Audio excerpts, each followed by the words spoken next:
Hey everyone!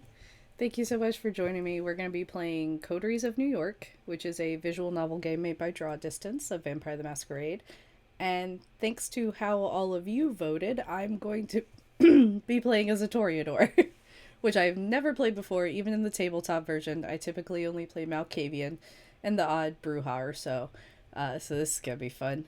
I am a little under the weather, so please bear with me. I'm probably going to be coughing, but I have cough drops and medicine and everything.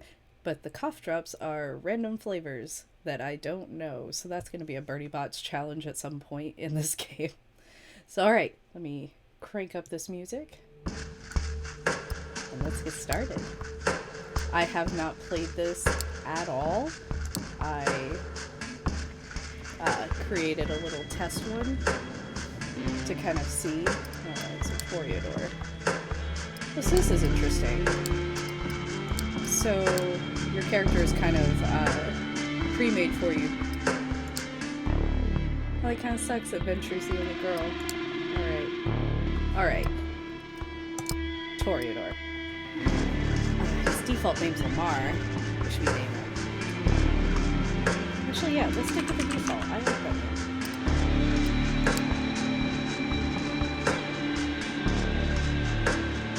I'm excited. This is gonna be fun.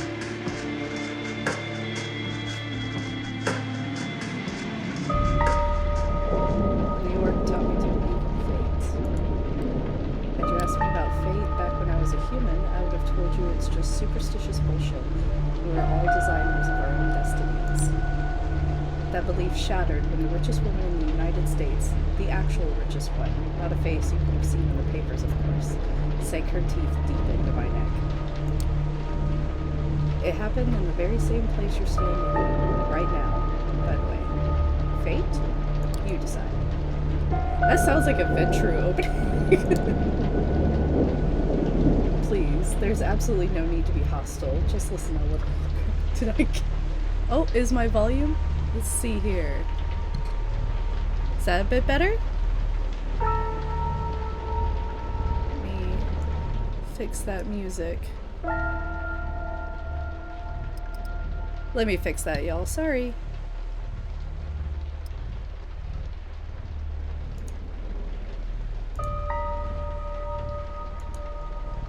Is that a bit better? Okay, cool.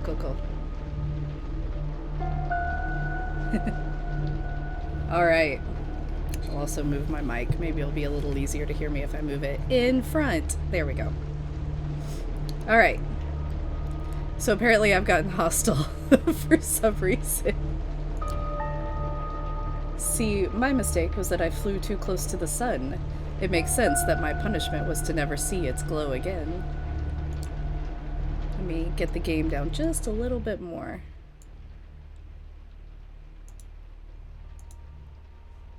It's been a while since I have streamed not with the audio.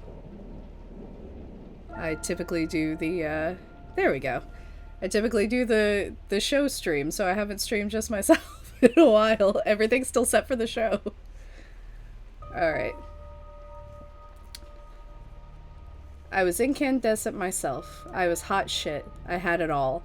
Money, looks, confidence, connections, men, women, a career, and a spark in my eye. The one that you need to be born with.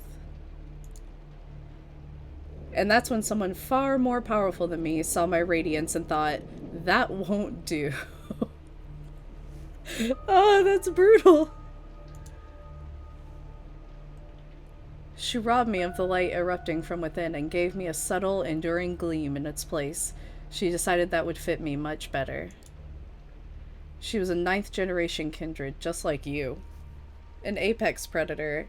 She probably enjoyed teaching me, the peak of human excellence, my real place in the food chain. I'm 9th generation? Jesus! I'm so old! Or rather, powerful, I guess, but Jesus. It's such an eyesore when you look at some loudmouth braggart and see them for all they really are. The temptation to teach them a lesson can be unbearable, right? Well, my sire's lesson was a lesson about fate, a message saying, "You're eternally doomed to be at the mercy of your sovereigns." It almost drove me to destroy myself. Yeah, this opening's kind of weird. I don't know if this is about me or if it's about someone else. Loudmouth Braggart is definitely a boomer saying. Can we call vampire boomers voomers? I want that. Alright. So let's continue talking to this voomer. What saved me was the ability to reinterpret her teachings. Hers wasn't a message of doom, it was a message of hope. Fate exists, and one can shape it if given the right tools. My sire didn't believe my tools were fitting for the job. She considered them toys, and me, just her amusing subject. Well, she's deader than dead now, and I'm still here, standing right where she stood when we first met. We are talking potential diablerie quite early. You might have wondered how I learned about your arrival to JFK Airport. How do you know anyone got into JFK Airport, but good lord? My answer is, of course, destiny. As luck would have it, today happened to be a day some of my associates were inspecting the coffins.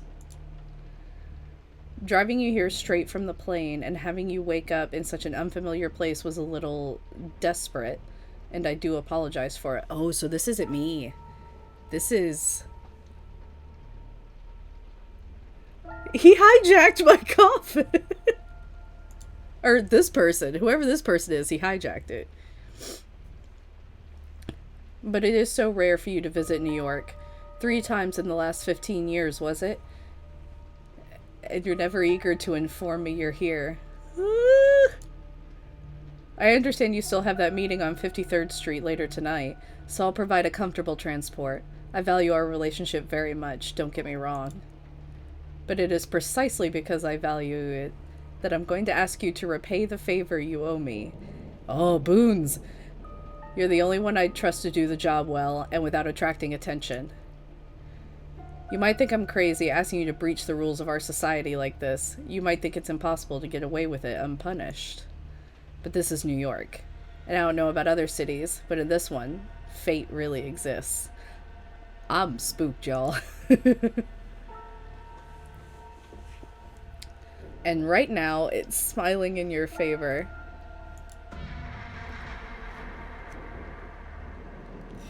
The hell? This is how it begins. Oh! Okay, now we're to me. Okay. You stifle a yawn. It's been a slow evening. Am I in an art museum? This is the most Toreador shit. It's been a slow evening. A little bit of red liquid left in your glass and the crumbs on the plate remind you that, if nothing else, these art exhibitions at least come with some decent wine and legit catering. Oh, I'm human. Oh, no. Oh no. I skipped one. Okay, oh well. And yeah, it's fun to talk about your work on display, even if you end up discussing it with pretty much the same people at each such occasion. You've already met that one critic who keeps telling you, with self-assured authority, how you should pursue a different artistic avenue. God, I've met that guy. Then there's the obligatory doe-eyed art student who's oh so impressed with your technique. To be fair, you're not all that happy with your latest piece, but hey, it's not the worst thing you've seen tonight. That ignoble, dubious honor belongs to one of the other paintings on display. Oh. And yet, its author, currently being paraded around by his rich parents, has barely been able to grab a bite of the fancy canapes. So many sycophants to meet, so little time. I wanted to, like, super dramatically read this, but, like, this writing is so good, and it keeps catching me off guard. For a moment, you think that maybe it's not worth it. Maybe you should take the critic's advice, cut your losses, sell out to some corporation, and get it over with. And as if the universe wanted to validate that train of thought, that's the exact moment your sister Emma decides to pop up in your view. Oh, she's cute! So let me get this straight. Cushy corporate jobs are selling out, but supporting a billionaire's vanity project is totally fine with you. I love her already. Hi, Em. You absolutely despise her as an artist. While you're struggling to uphold some nebulous ideals of what art is meant to be, she's perfecting her ways of mooching off of the system. Shamelessly prying on little-known street art and niche internet memes, she repackages them as bougie-friendly collages. This is amazing. This is so amazing. So it's perhaps no wonder the New York Times has recently dubbed her a mind-blowing explorer of digital art's extreme possibilities. But in spite of all that, you absolutely love her as a person, even as you welcome her by smacking the back of her head, a gesture meant to convey nothing but deep affection. Yeah, whoever wrote this has siblings. No, but seriously, supporting young artists my ass. I don't know what kind of money you got for this piece, but I doubt it was even a fraction of what it's going to be worth in tax benefits. She's ruthless. I love her. The gallery owner actually said that if he had to choose his most valuable audience, it would be the IRS. And I'm pretty sure he was only half kidding. You mumble a non-answer and then segue into a different subject, trying to preemptively quell her repeated offers to get you a steady job. Of course, she proves as insistent as ever. You know, sometimes I just don't get you. On the one hand, you wouldn't be caught dead taking money from the inevitable winner of the culture wars. On the other, if somebody gave you the chance to collaborate on some dumbass Oscar bait flick sponsored by Larry Ellison's bailout fund, you'd do that shit for free.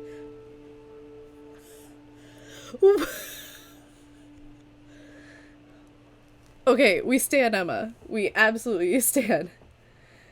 She rolls her eyes and asks, you know what the only difference is between the art scene and the culture industry? The culture industry actually pays your bills. I can't get through this with a straight face. Oh my god. As expected of someone who's given up on attempts to infuse her work with any sort of enduring quality and decided to just keep responding to the zeitgeist. She claims to happily accept the fact that after she dies, both she and her work will end up in a landfill. This is such a read on the art industry, and I can't get over it. It's not just the art industry, but, like, honestly, artists in general. When you respond that you prefer chasing a 1 in a million chance to immortalize yourself, she claims it reeks of an overinflated ego. But you've been down this road too many times before and managed to accept she'll never understand what's truly important to you.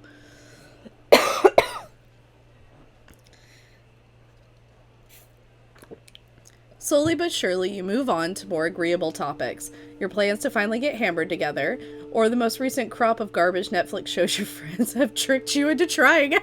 Every line is a read! Alright, gotta go. I've got a date. No, it's gonna be the last time I see you. Well, at least as a human. She peeks at a bunch of middle-aged men in expensive suits who have stopped pretending to care about the exhibition and are exchanging the worst lecherous jokes they've got in their stale repertoire. Have fun with your friends, class traitor! Oh my god! Alright. Cough drop roulette number 1. Wow. Emma is a lot, and I love her with my whole being. Oh, this is Cherry. Okay.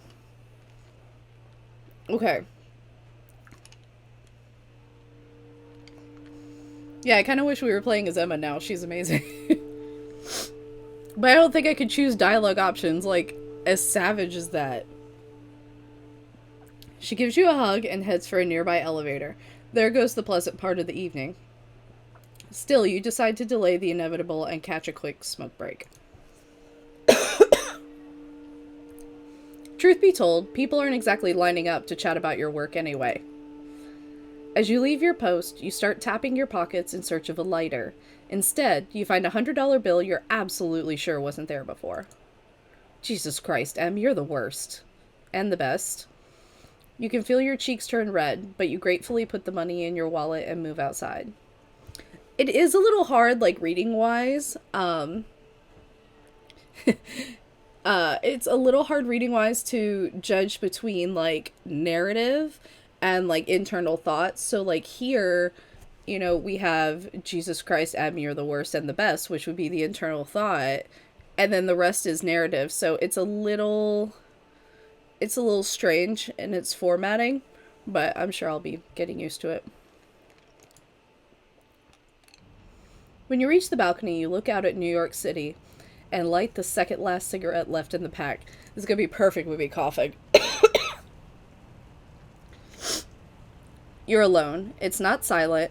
The metropolitan hum is ever present, even this high up. But it's still a good deal more intimate than what's behind your back. You lean over the railing and look down. Oof.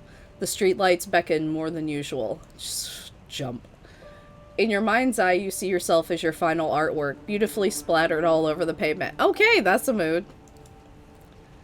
Working title, Delusion of Grandeur. The author, a brilliant artistic soul crushed by unfeeling reality, gone too soon. You chuckle and flick the cigarette into the air. Freshened up by the night's cool breeze, you squeeze back into the stuffy interior. You barely make it a few steps before lethargy sets back in. It's like you've never left. Well, I mean, if I want to die, this Toreador is gonna have a great deal for me. Yeah, for people that actually are new to Vampire, because I know we have a lot of viewers that are, the clan that you are is whoever sired you. So somewhere here, there is a Toreador that's just like, ah yes, depressed artist that wants to die. Valid. That's a Toreador for you. And yeah, there probably should just be a general content warning on everything Vampire, because it's World of Darkness and shit gets dark.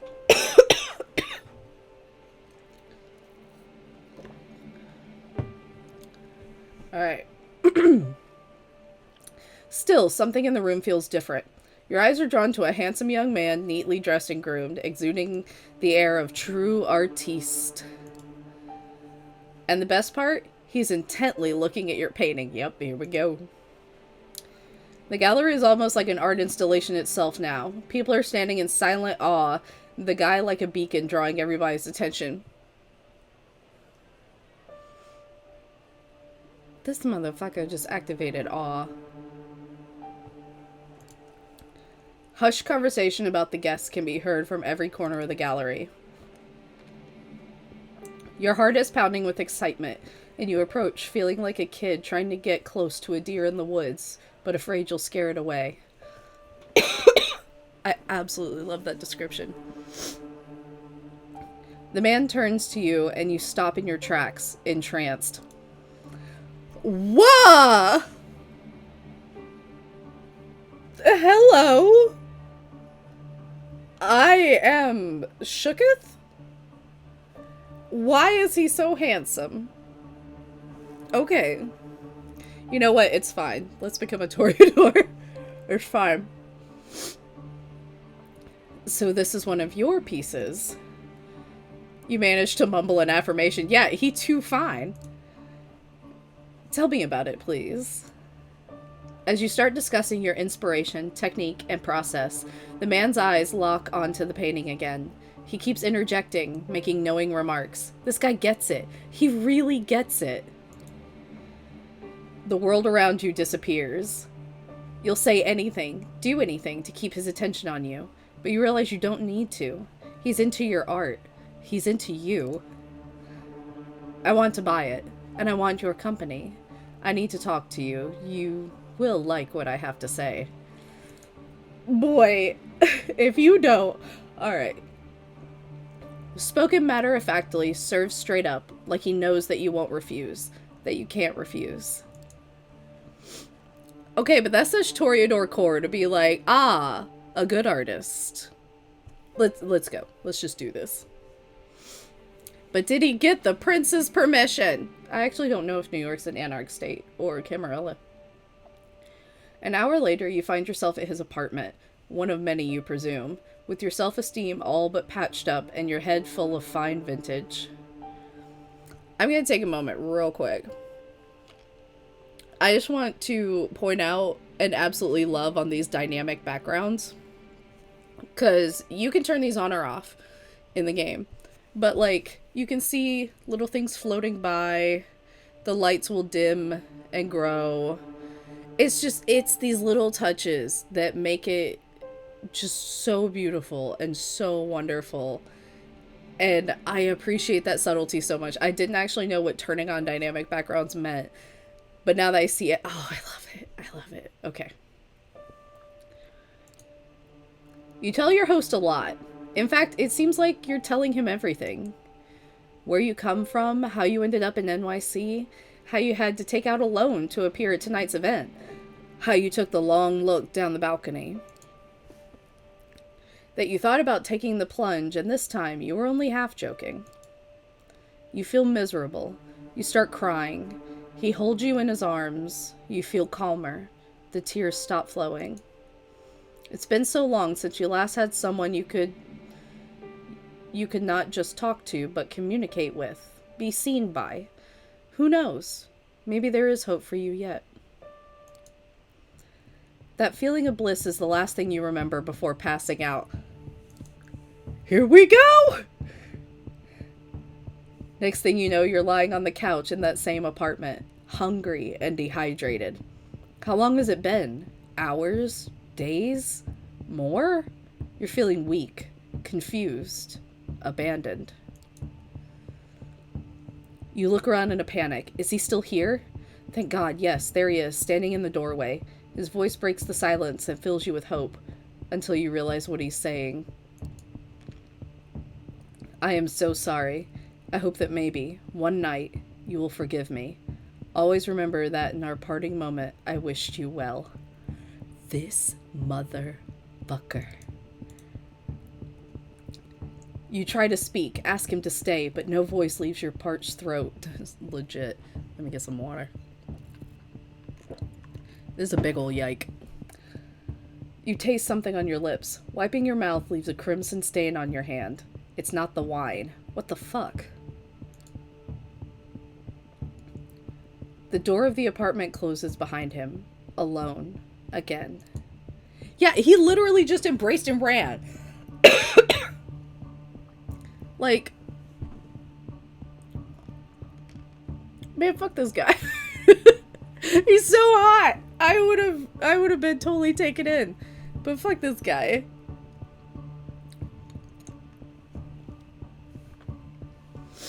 He ran for the Toreador.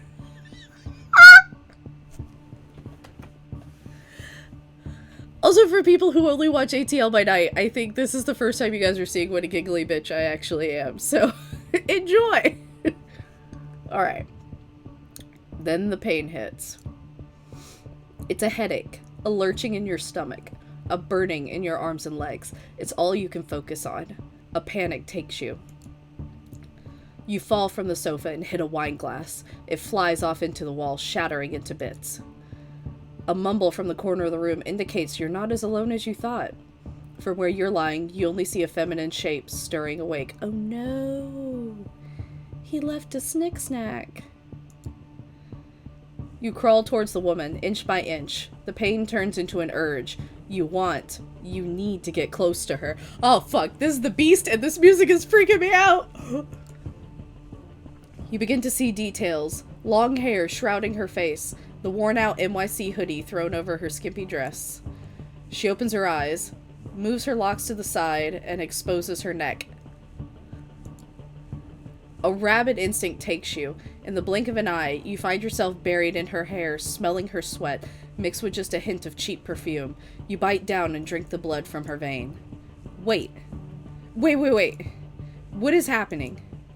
You break away. You look at the girl. She lets out a sigh, goes limp, and unconscious again. You try to crawl back, her dress rolled up to the side, and you glance at her naked thigh. You lose control again. Oh, no! Bite her leg.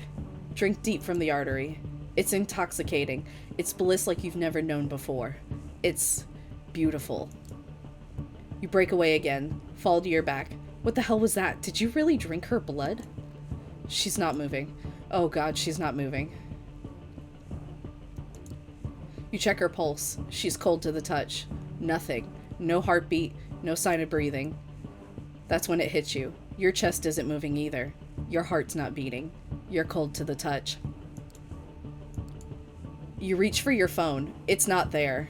Where did you leave it? Or maybe he took it. Impossible to say. You stumble around the apartment, but find nothing you can use to call for help. You need to get out of here. Now. You look outside the window. You're high above the streets. There's no balcony, and the building's exterior is glass almost all the way down. You'd never survive the jump. But maybe that's precisely why you should leave the room this way. You just killed somebody. Your life is essentially over. A sickening void is opening in your stomach, warning you that your reality is about to turn into an unbearable hell. A voice in the back of your head tells you that the smartest course of action is to take the leap before it does. And the more you argue it, the more reasonable it sounds.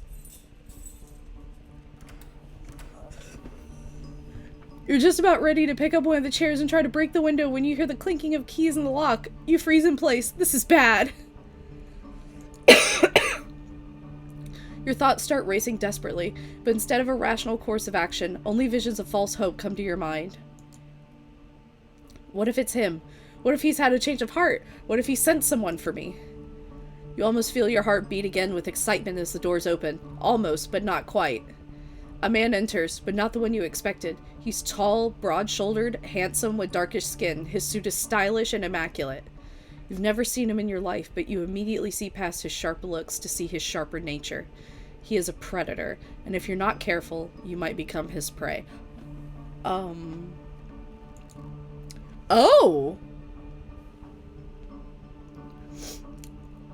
Look, I should be scared of him, but I'm not. Coteries of New York did not have to give me every single attractive character humanly possible, but...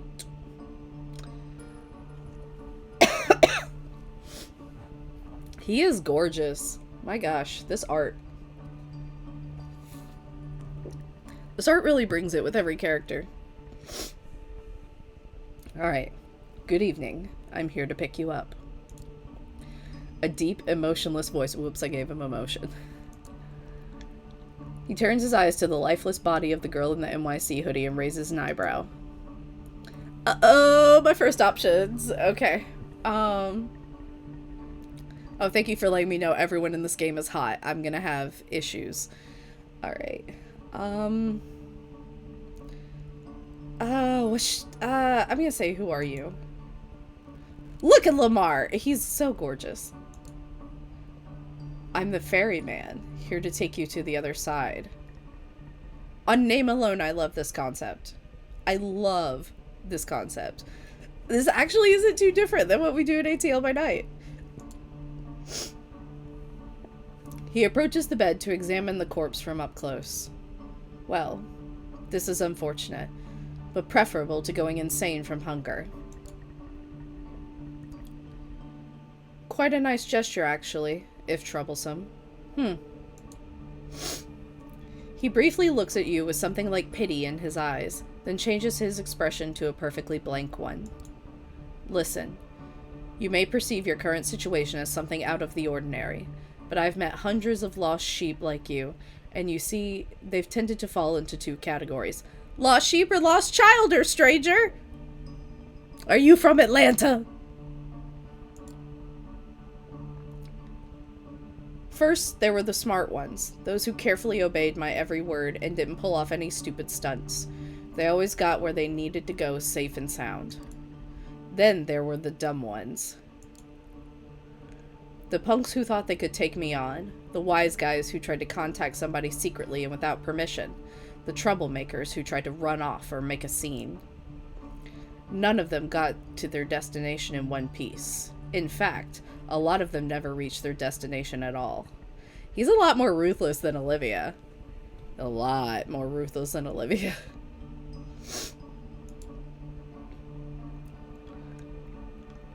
The man talks in a bored, professional tone, giving off an impression that he really has delivered this speech countless times by now. So you see, despite being a smart person, I'm a Mets fan. I love baseball, and it inspired me to come up with a 3-strike system to determine if someone is dumb. If you get on my nerves 1 or 2 times, well, I understand. Not all of us perform well in stressful circumstances. But if you do it 3 times, understand that there will be no excuse, no forgiveness, no mercy.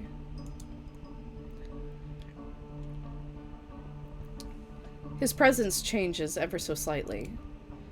Say, "I understand, sir. Now."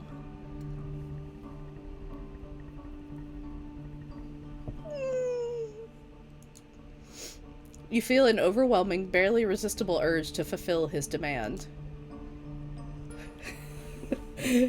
How stupid am I gonna be?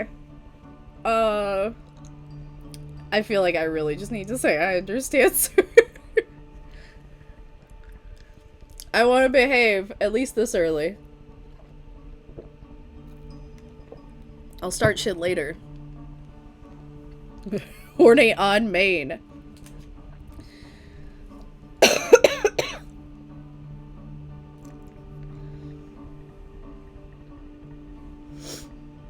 Let's go with I understand.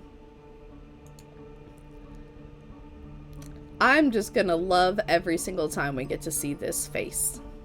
Alright. Excellent. Alright. Have you got anyone you'd like to inform about your current situation to tell them you're alright? My sister? Oh, no. Telling Emma might be a bad idea. He flashes his fangs briefly as he talks, and for some reason, the sight causes a chill to run down your spine. Something's wrong with him. So why is it that people in vampire media never know what vampires are? Like, What We Do in the Shadows did it right.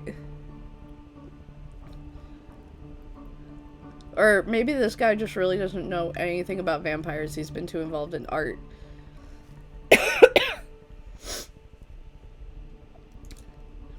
Someone closest to you? That feels like a trap! Run away, run away, run away. Lie. Look, I'm gonna play Lamar like he's drinking his dumb bitch juice, and he's gonna just obey. Because we already went to a fine-ass man's apartment, and this happened, and now there's another fine-ass man telling me shit's bad, and I need to listen to him. We're just gonna play it dumb. So. Emma, my sister. She's probably having a night out in Brooklyn with her artiste friends. Can I call her now? You take out your phone while asking the question. It was in your pocket all along. It must have been panic talking before. He shakes his head and points to the hooded corpse next to him. If you want to implicate her, go ahead. I think we'd all be better off if you let me make sure that she only knows what she needs to know. Alright. Yeah, agreed. Give me your phone number. I will have someone get in touch with her. You oblige and hand him the smartphone so he can copy the number from your list of contacts. Thank you. This will be useful in illustrating my next point. Uh-oh. Instead of giving you back your phone, the man hides it in his pocket. From this night onwards, you are subject to different laws than the ones you grew up with, and you'll be watched by many eyes to ensure these laws are respected. Camarilla territory! That's that shit I live by. Lamar is weak for beautiful men, and that's how I'm gonna play him.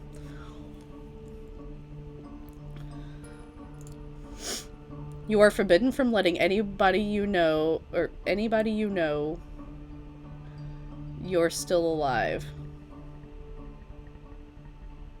Okay. You're forbidden from showing your face anywhere they know you. If anyone comes to search for you, it's over. Both for you and them. He interrupts his monotone recitation to stare deep into your eyes. Oh. So if you don't want someone to find your poor sister's body in the Hudson River next week, cooperate.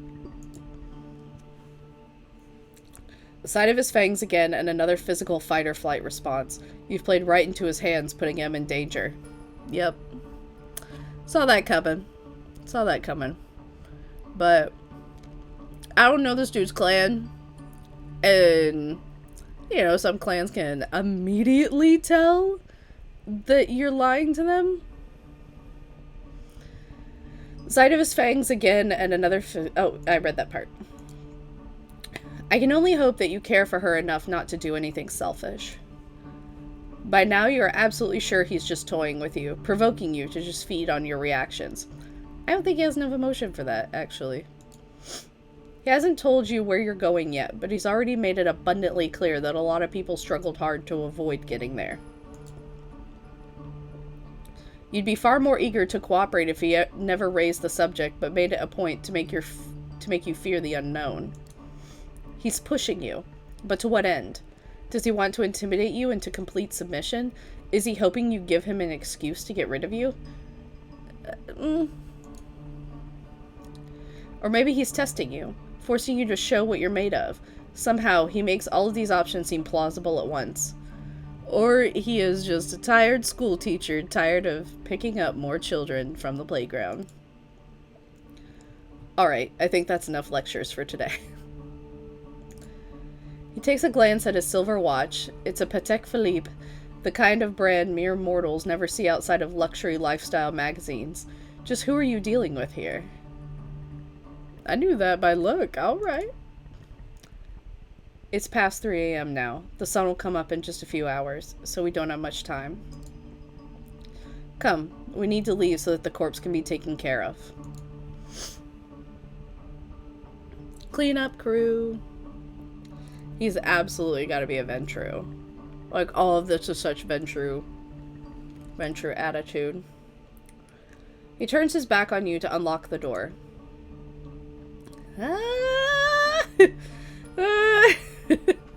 So many attractive options.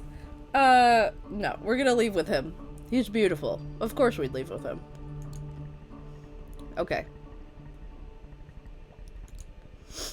You obediently follow him out of the room. Before he locks it again, you manage to take a final glimpse at the corpse.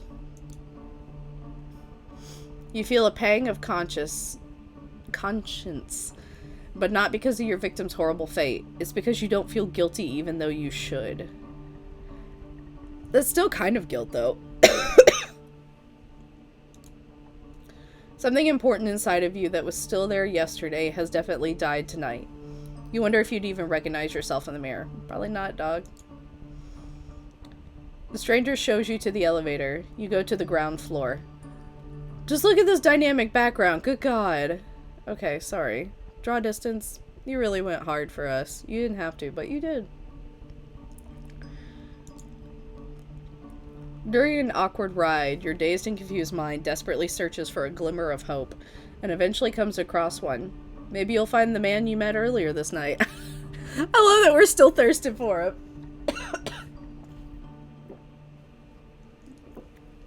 That's that kindred sire relationship. Oh, these are some good questions. Let's see here. Let's see, who was he? What happened to him? I feel like what happened to him is just gonna be like, he buggered off. What'd he do to me?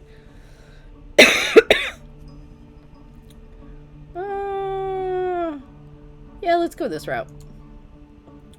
Why did that man target me? What was their motive? That's what I'd like to know. As of yet, he is unidentified. They have left no trace, and it's obvious they're not planning to come back for you. If, and that is a big if, you ever see them again, it will be tomorrow, and probably for the last time. We go execute. I love how just about every dialogue option is like, run, bitch, run. For the last time? What do you mean for the last time? His face is inscrutable. I said what I said. All I can add for now is, tomorrow is a big night for you.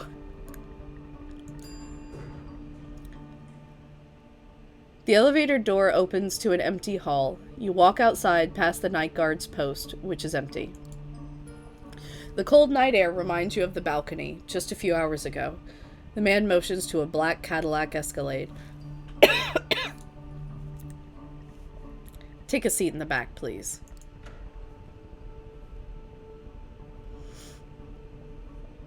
You get inside. The man closes the car door behind you. You hear a click as it locks. The Cadillac is almost entirely dark. The side windows seem light-proof.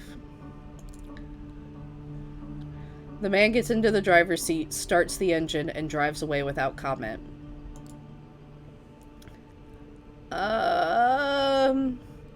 God, at this point, I feel like I'm asking too many, like, weird questions of him. This is why I'm a bad vampire. I would get turned and just be like, swag, what do I need to do? Oh, I got new laws to follow? Cool, cool, cool, cool, cool. He can't be venture, he's driving his own car.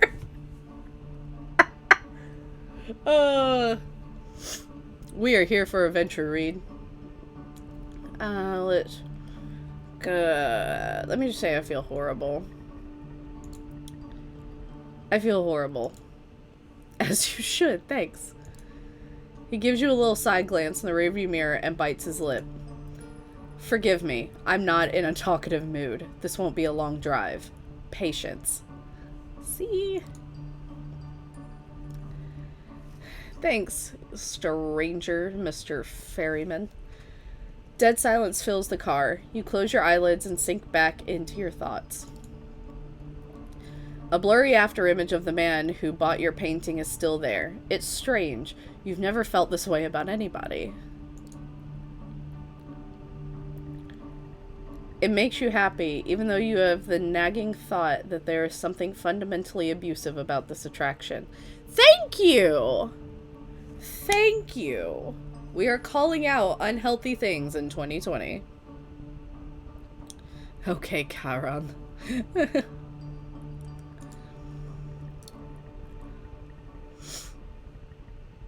But then, the girl's hair, spilled over the purple hoodie, and her blood, spilled over the cold floor, come into sharp focus. You wince. You want to cry, but it's as if there were no more tears left in you. After what feels like an eternity, the car comes to a stop. You get out in an underground parking lot. It's an ugly, concrete, gray thing. Empty, but for the car you came in. It looks as there is room behind a metal door in the wall. So, fun fact. I am completely terrified of parking decks. Because of Vampire the Masquerade Bloodlines from 2004. There's, a big fight scene in a parking deck, and I played it. I was like 16, maybe? And I died in that fight so many times because I could never see them coming. And so now I get really uncomfortable in parking decks.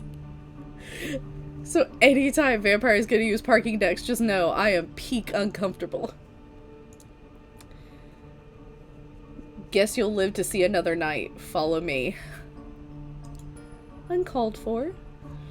He opens the metal door and lets you inside. Here we are. These are your lodgings for tonight. If you get hungry, again, take a look in the fridge. Tomorrow I'll come pick you up. The cramped room has no windows, just a simple bed, a simple light bulb hanging from the ceiling, a small humming fridge, and a rattling AC fan on the wall. It has all the coziness of a solitary prison cell. You notice claw marks on the inner side of the entrance door. Man,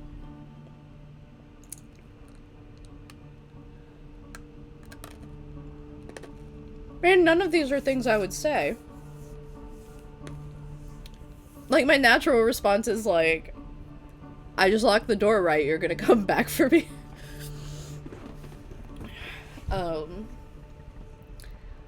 Could absolutely go in there. These two don't sound right. I'm gonna say I need medical help. I can't feel myself breathing. I can't sense my heartbeat. I need to go to a hospital, man. You're gonna be fine. Listen, normally I'd lose my nerve right about now and things would get nasty, but I get it. You're scared. You don't understand what happened. Yeah, why is he threatening me so much by giving me 0 answers and then being mad when I'm confused? Listen, Charon. You're real rude. Like, just... Hey, I realize I caught you fresh embrace like maybe 20 minutes ago, but I might just get tired of your questions. Olivia's greater than the ferryman. I'm just calling that right now.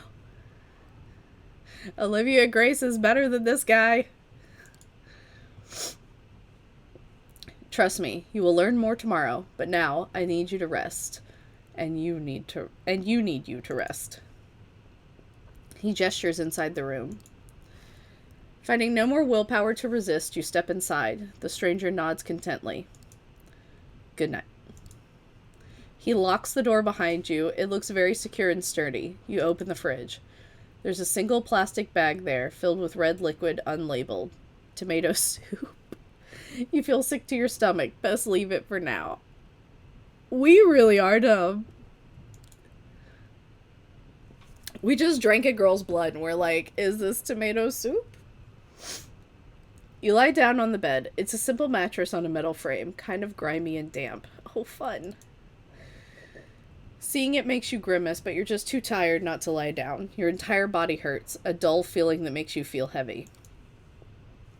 You feel vulnerable and lonely. Usually when that happened, you turn your attention to painting, just to not think about the alternative. Your family upbringing left you with no skills but artistic talent. Creating art used to be something of an unpleasant duty. Somewhere along the line, though, it became the only weapon you had to fight the existential despair. Some of your best work was created in lieu of impotently crying in bed. Hell, you're pretty sure a few of those pieces had your tears mixed in with the paint, like the painting that led your whole night to this. You look back at your life, and it starts looking like a downward spiral.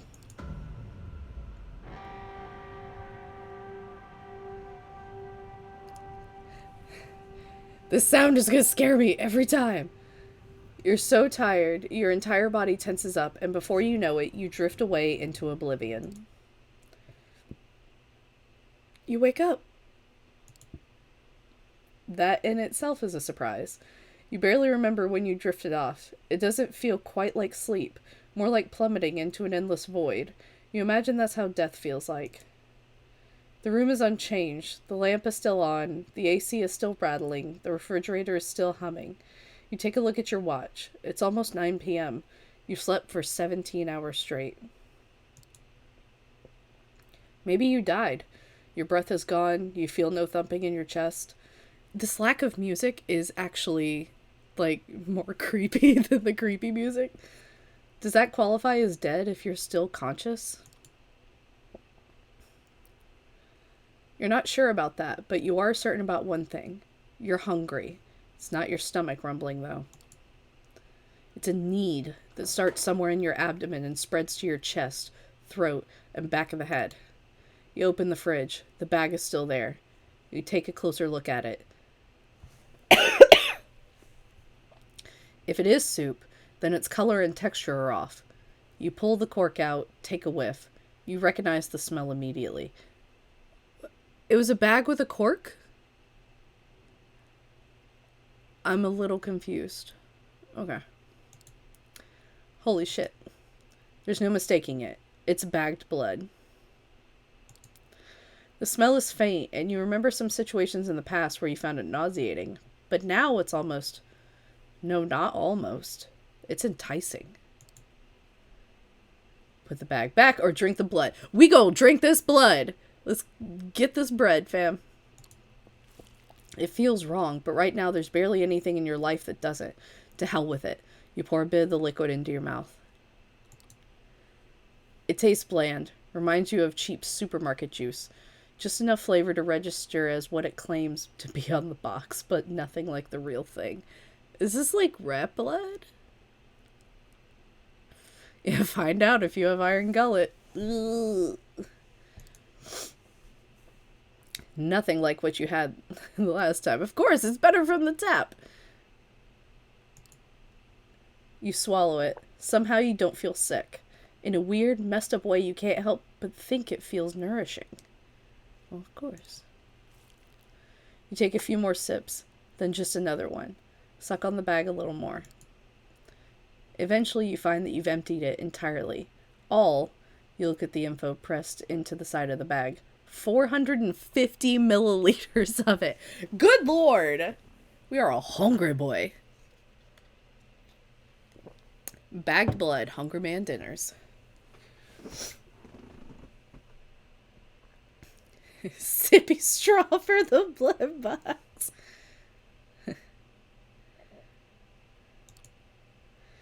Even with its blandness, you still feel like having more.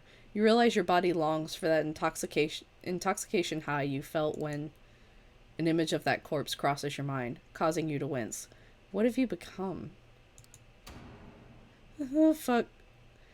You try to piece your thoughts together, make sense of it all. When you hear the lock click, you see the door open. Standing there is the well-dressed stranger you met yesterday. Immaculate suit again, that predatory look, like a hawk on a hunt, but somehow more relaxed tonight. So like a tamed hawk, maybe. Same face. Good evening. Slept well? He notices the discarded, emptied bag. I see you had a bit of a snack.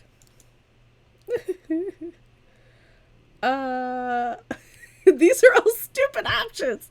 Alright, I think this game underestimates how much, like, if I got suddenly turned, I'd be like, cool, bitch, I trained 30 years for this. I would be so normal about everything. I would just be like, alright, where do I gotta go? Who do I answer to? What are my rules? Like,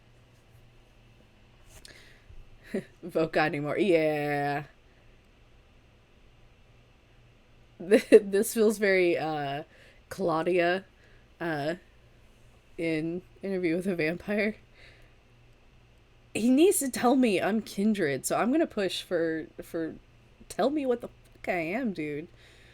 Am I still a human being? Luckily, one does not typically shed their entire humanity in 2 nights. You should be fine. Give me an answer!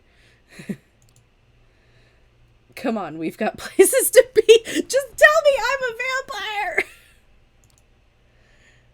The car is humming in the empty parking lot just outside the door of the cramped room you've spent the day in. The man motions to it, politely, but with a stern look on his face. Hijack the car! We're not really on that dumb bitch juice. We're just gonna get in the car. Okay, lead the way. After you.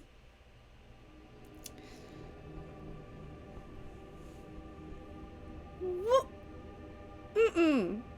Mm-mm. You take the back seat again. The doors lock. The stranger takes the wheel and starts the car. You drive in silence for a while. From time to time, you keep trying to catch glimpses of familiar streets or landmarks through the blackened windows, but it's of little use. Yeah, this music is amazing. I love this soundtrack. It's both spooky and very beautiful. I love it. The car is also soundproof, so all you can hear is a bit of traffic humming in the car's engines. The driver doesn't say anything and seems focused on the road. Well, yeah, you'll wreck in New York. You check the door handle. The door is locked alright. We're just gonna jump from a moving car, I guess. The piece of dark glass separating you and the front of the car looks sturdy, too. There is nothing left to do but wait. You didn't have time to think about it before, but you realize now that you're hungry? No, not exactly. It's not a rumbling stomach that grabs your attention. It's a need that starts somewhere in your abdomen and spreads to your chest, throat, and back of the head. Again? You try to extract some information out of the man behind the wheel, but you realize you'd prefer to bask in the afterglow of your last meal. You wouldn't have expected it, but you spend the rest of your trip lost in your thoughts. A lot of them concern blood. It takes you another 20 or so minutes to get to your destination. As the door opens, you try to get your bearings. You're still in New York. That much is certain. Queens, maybe. This background is gorgeous. Wait, you know exactly where you are. The nice-looking two-story building has a logo you immediately recognize. The Art Hole, an avant-garde gallery, used to hold that collection of bagged viscera and body parts by... You can't quite remember the guy's name. He's Brazilian, you think. Fabio something or other? After me. No sudden movements, please. You've never been inside. Not quite your style. But the place has quite the cult following. You keep racking your brain for more facts, hoping they'll help you with whatever you've got into.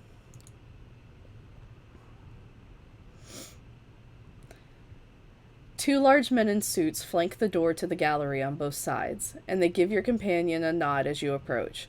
Prompted by the stranger who guides you, you walk inside. The gallery is full, which is unusual at this hour, to say the least. Oh. About 24 faces fill the showroom, and a number of waiters navigate the gathering, serving drinks. All of them are beneath the guests' attention. The visitors are well dressed for the most part, but it's unclear what they've gathered here for. Nobody seems to be particularly interested in the art pieces on the walls, and the atmosphere is polite. Unnaturally so. I'm trying to, make out what those art pieces are, but I can't. Many guests turn to look at you and the stranger who brought you here. Their glances are varied. You see open contempt on a few faces and animated interest on others. Most of the eyes in the room calmly observe you, as if wishing to appraise your worth. Memories come back to you like a bad case of PTSD. How many times before had someone judged you, impassively or decisively, through your art? You'd share a piece of yourself with the world, and it'd respond by making you feel like garbage. Ooh, that's hitting a little deep, thanks. It always took a lot of effort to not lose your cool and tell all of them to shove their opinions up their collective asses. Now, looking around, it feels like you've become another artwork as commodity to be judged by a bunch of obscenely wealthy, out-of-touch assholes. It makes you want to scream. I'm in love. I have had the woman for 2 seconds, and I love her. Y'all weren't kidding. Every person in this game's hot. Leather gloves and a fine scarf. Please be my Primogen. Or at least another Toreador that I'm going to spend a lot of time with. This is so on brand. Just me, horny on main for female characters. Good evening, Kadir. And to you, child. So we now know the man's name is Kadir. The noble, cold voice takes you out of your head and back to the situation at hand. The gallery, a crowd of strangers, you being brought here against your will. For what purpose? The room awaits your response. I'm not going to question Kadir, Ferryman.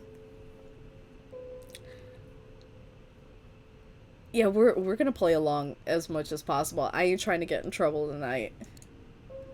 Good evening, miss. You're addressing the Prince of New York City! Helene Penhard, child of Michaela! Yes! I love her! I love her. I'm probably spiking my mic right now. I'm in love. Okay.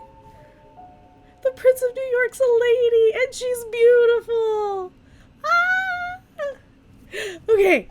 Yes, let's stay on her good side. He's the fucking sheriff. Oh my god. Thank you, my sheriff, but I'm capable of introducing myself.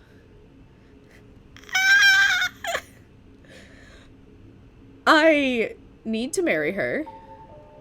Prince since 2005? I really haven't looked into New York's lore very much because I haven't gone up to a New York game. I typically, like, stay up on the southeastern regions and a little bit of LA just because that one's the most popular, but holy crap, I'm going to be looking up so much.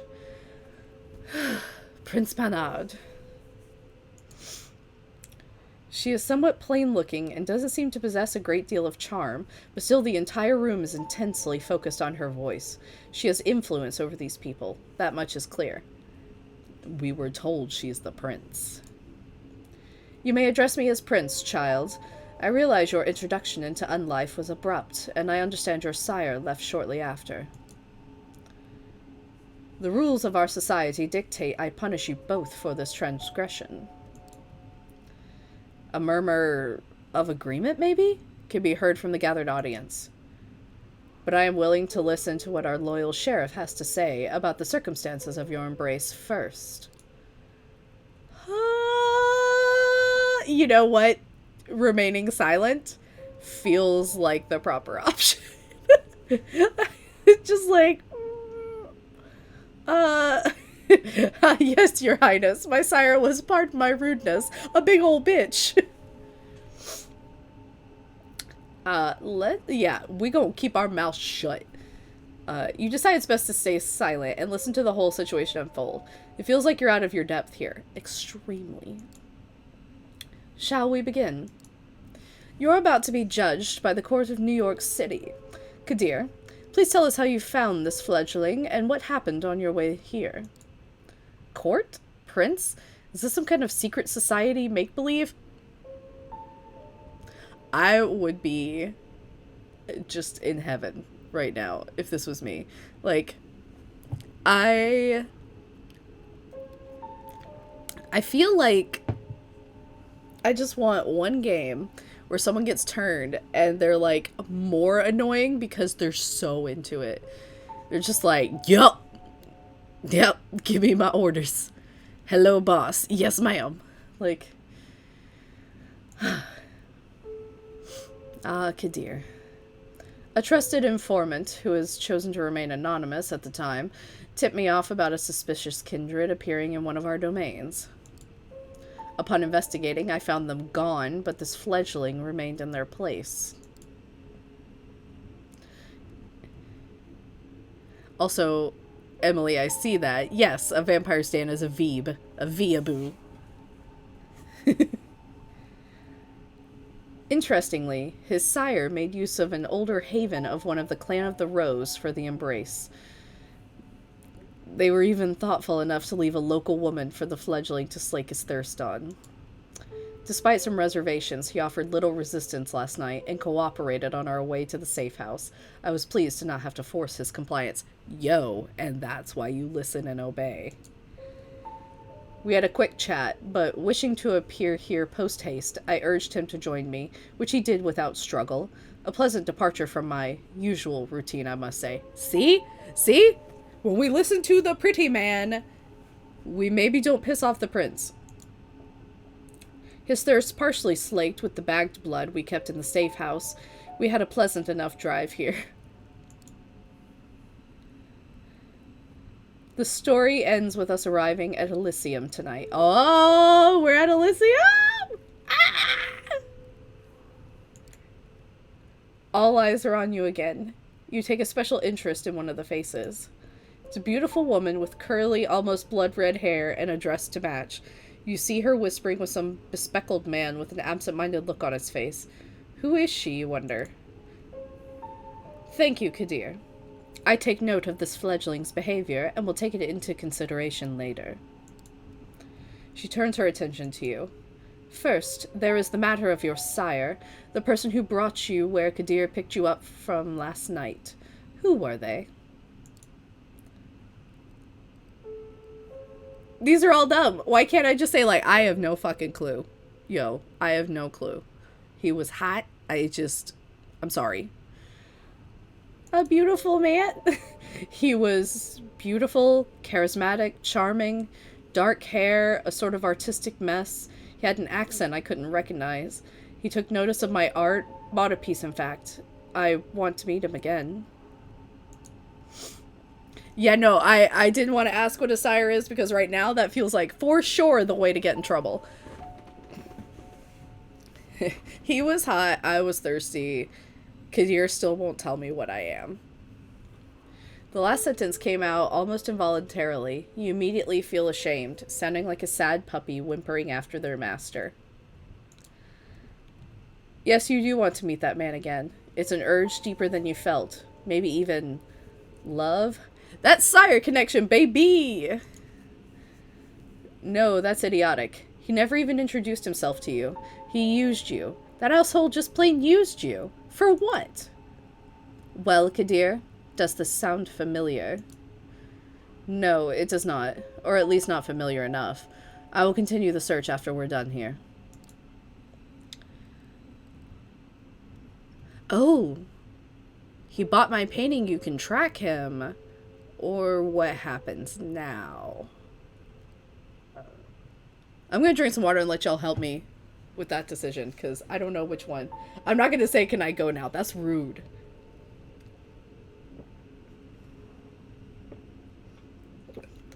Yeah, I feel like he bought my painting so you can track him. At least, like, I'm trying to be helpful.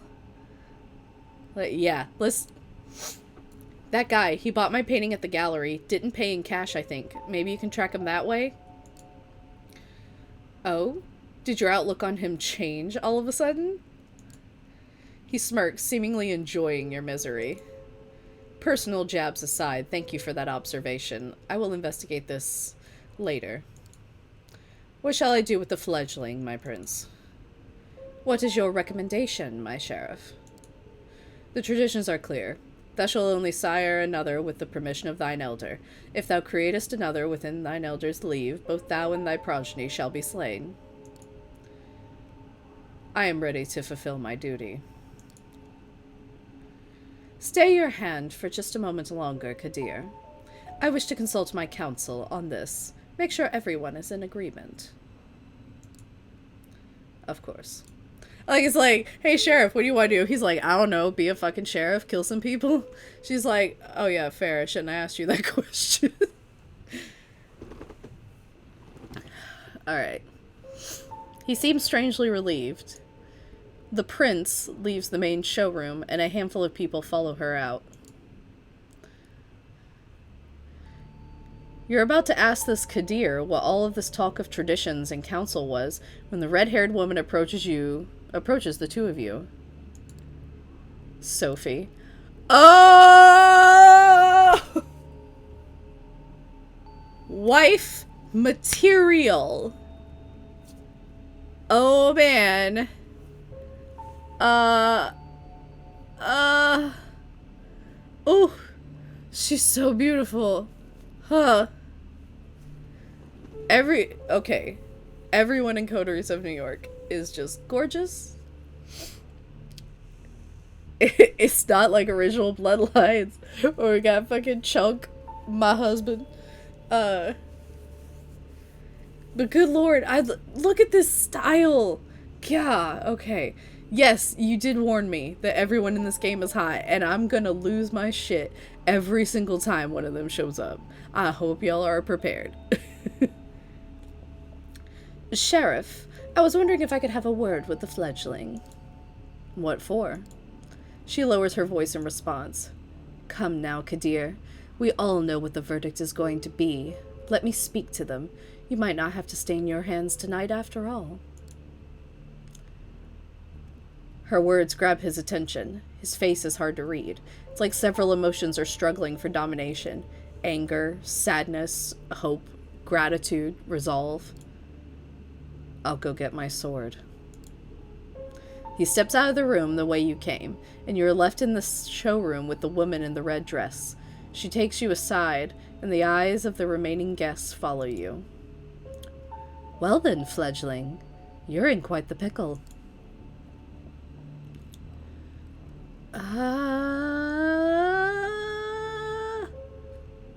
Let's just talk directly to her.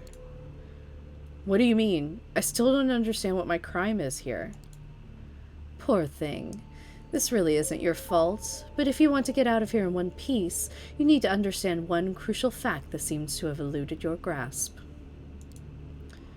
Last night, you became a vampire. Finally, someone tells me! Okay, you know what? Sophie, you the queen. You the queen, Sophie. Because you fucking told me. Jesus. Alright. Wait, what? Oh yes, I'm well aware of how ridiculous that sounds. It's the reason why we have nicer words for it.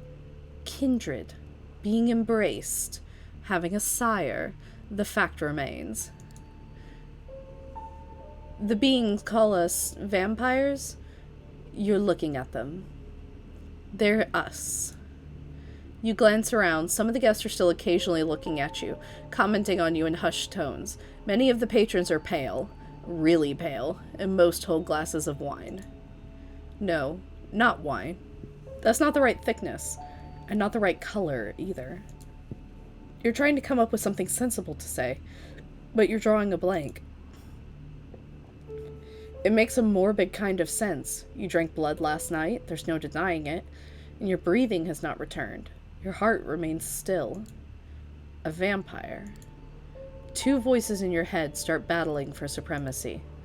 One of them slowly begins to put everything that happened since yesterday together, coming to a conclusion that no matter how insane it might seem, nothing but what she's saying makes sense. The other voice just keeps saying, what the fuck, on repeat. You're surprised. This is often how it plays out by design, Kadir deliberately keeping you in the dark and all. If we do nothing, you will be cut down, as sure as day follows night. So Kadir was intentionally misleading. That still makes Sophie better than him. But I'm here to offer you a chance, a way out, under one condition. I will take you under my wing. She's the primogen. If you're lucky, the prince will be in a good mood tonight, and your deference to Kadir will work in your favor. She might agree to this, but only if you swear fealty to me.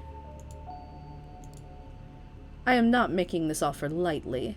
As your patron, I will take responsibility for you. Your actions will reflect on me. If they reflect negatively, well, I'll make sure you face the consequences. Ooh. Ooh.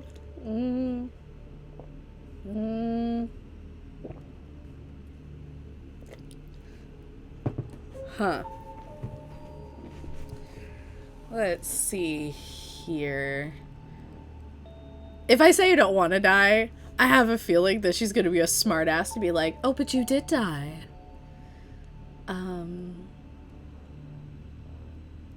What if I refuse feels antagonistic? That's not going to work out well for me.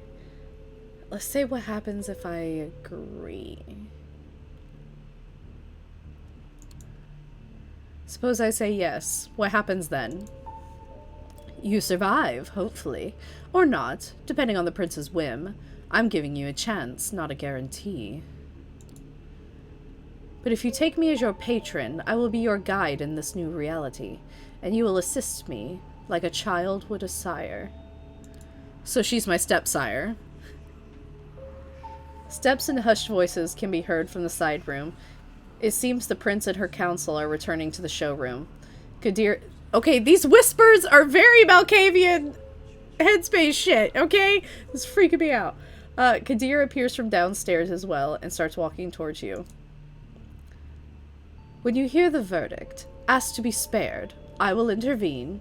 Remember my condition. Alright, thank you, stepsire. You're a real peach, thanks.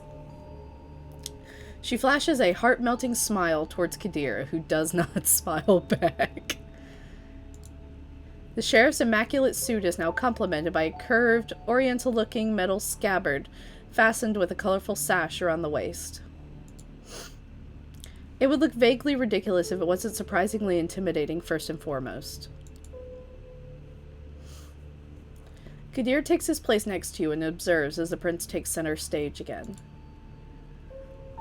Loyal kindred of the New York City Camarilla gathered here tonight, I have made my decision regarding this fledgling. She briefly addresses you. I want you to know that this was not an easy decision to make. For your part, you have done anything to earn our ire. I do feel a genuine sorrow for what must be done. We're all keenly aware that these nights we need to close our ranks and trust the wisdom of our elders and their traditions more than ever before. There is no place for tolerating dissent when our very existence is under constant threat, although I acknowledge some of my council's divergent opinions on this. She takes a look specifically at one of the people who left the room before, a rather plainly dressed, shy-looking man whose skin has a somewhat healthier tone. He bows his head in deference. I hold the final authority over this fledgling's fate, and I declare that while their embrace might be the sire's responsibility, in their absence it is their progeny that must be punished. The sentence is final death, to be resolved presently. Kadir? You hear a scraping sound and see that the sheriff has unsheathed his curved sword. His beautifully detailed blade, which you expect must be worth a small fortune, its apparent sharpness makes you freeze up. Kadir, you ruined this moment. 2 outs, bottom of the 9th. I thought this was a 3-strike system. I have 0 strikes. His quiet mumble is audible to nobody but you. As his eyes meet yours, you note just a hint of sadness in his countenance. One that quickly vanishes to give way to grim determination. Okay, but let's be honest. He's a Mets fan, so maybe he'll miss. And he's out to bat. You will not get another chance to speak up. We gotta ask for mercy like Sophie wanted.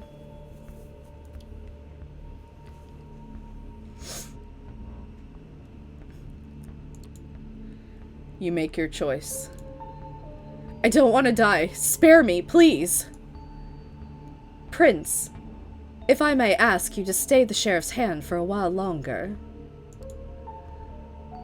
Kadir looks at the prince, awaiting her response. The sword is still hanging above you, threatening to fall at a moment's notice.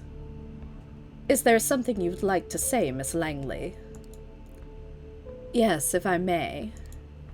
At first, the prince looks somewhat annoyed at the distraction, but she stays quiet for a while, measuring the mood in the room. The bored elite suddenly look at you with aroused interest, some of them dismayed at not seeing the bloodshed, but all intrigued by the unexpected twist. The prince nods. Well, let's hear it. Sophie takes a few steps forward. All eyes are on her now, but Kadir's heavy hand on your shoulder makes it clear that you won't take advantage of the distraction. My prince, while the traditions are clear, I believe that the proper context should be observed in addition to the letter of our laws. This fledgling is a burden, but with proper guidance they could become an asset to our domain. Am I to understand that you are volunteering to take this sireless child under your protection? Yes. I happen to think they might hold a potential that would be unfortunate to waste. I do expect their full cooperation, of course. Whispers can be heard again, an incredulous voice or two. A hush, just behead the fucker. Some suppressed exclamations of surprise.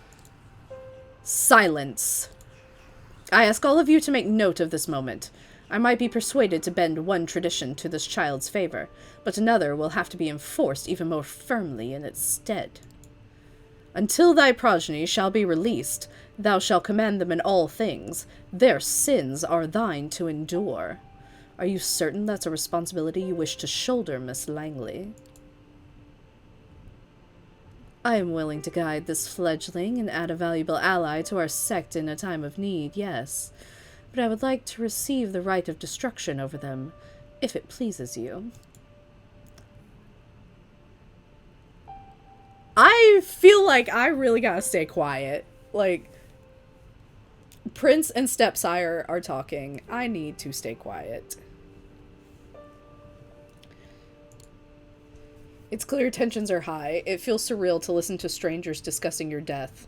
Or second death, apparently. And keep silent.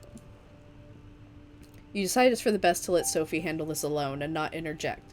You have no idea how to handle this eyes wide shut crowd.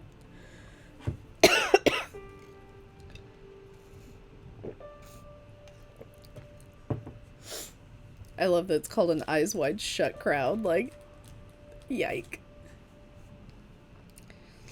Yeah, this is like when, this feels like when you're at a friend's house and the parents are fighting in the other room. You're just like... You decide it's for the best to let Sophie... Oh, yeah. Eyes wide shut crowd. The prince looks at you as if weighing your worth. She takes another good measure of the room before she speaks again. I shall grant what you ask. Let it be known Sophie Langley of the Clan of the Rose will become the fledgling's patron. They shall be considered like sire and child. She really is stepsire. All right. Miss Langley will take full responsibility for them, and I grant her the right of destruction if she sees fit to use it. Let my intentions be clear, however.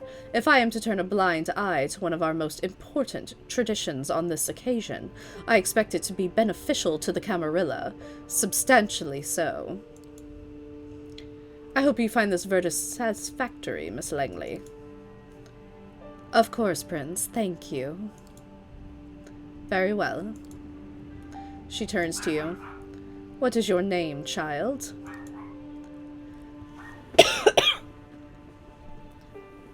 Oh, what do I tell her? I don't know if y'all can hear it, but the dogs are real upset. They're not playing this with me right now. I'm sure they heard a bird outside and they're losing their minds. Let's see, get my real name. Yeah, let's just obey really well. Lamar, Prince. She nods. Welcome to the Camarilla, Lamar. Oh, dictionary updated! Yo! Is that this button? Ah! This is really cool for new players! Oh my god! The Camarilla, a major sect of vampires devoted primarily to maintaining the Masquerade through influence and manipulation of mortal society. This is awesome! Because there's so many terms in Vampire the Masquerade that can be really confusing to new players. So this is awesome! Ah! I love this! That's so neat! Okay.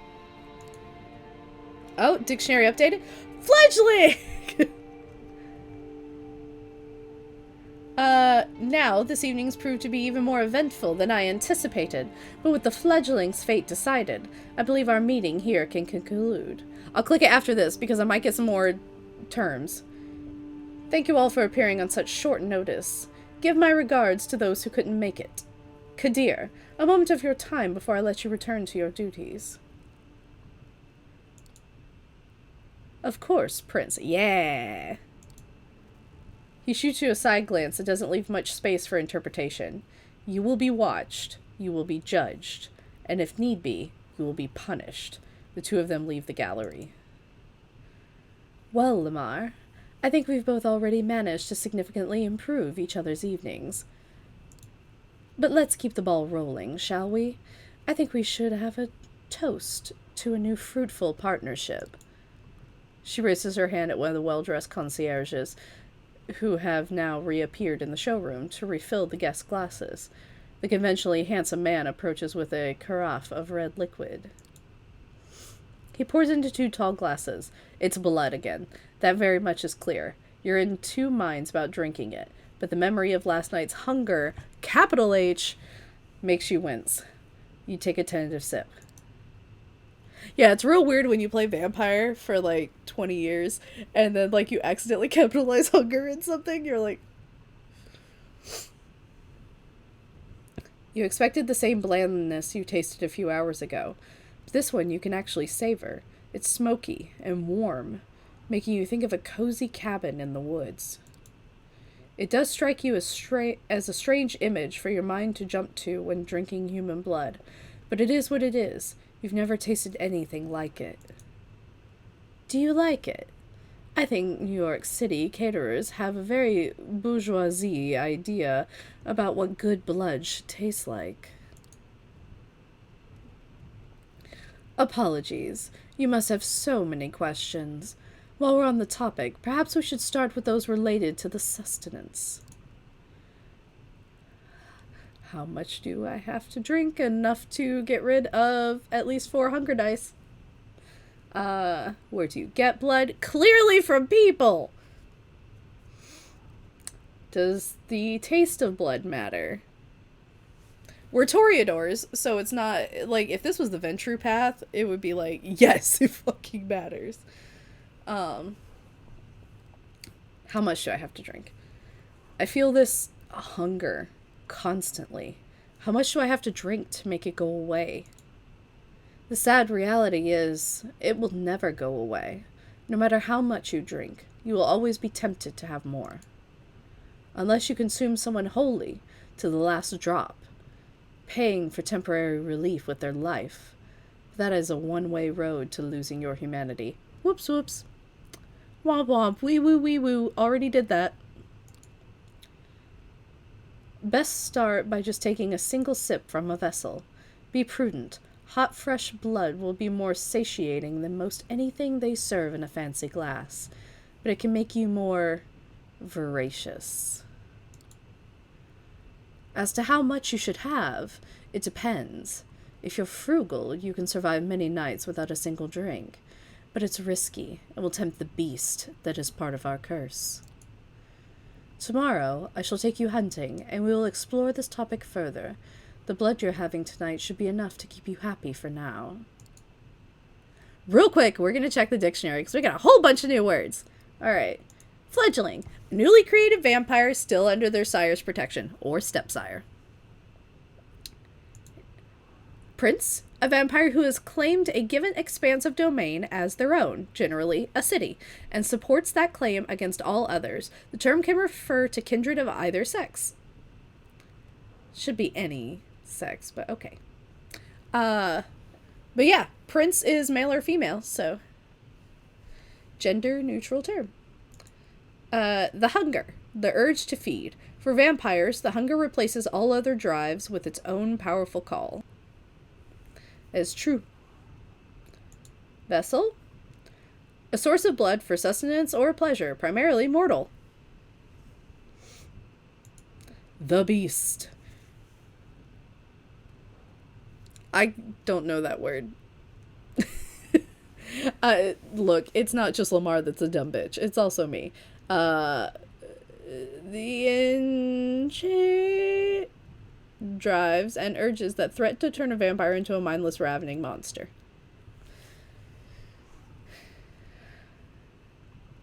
Inchoate. Thank you. Alright. So you mentioned a beast, about our sire-child relationship. What do you mean by hunting?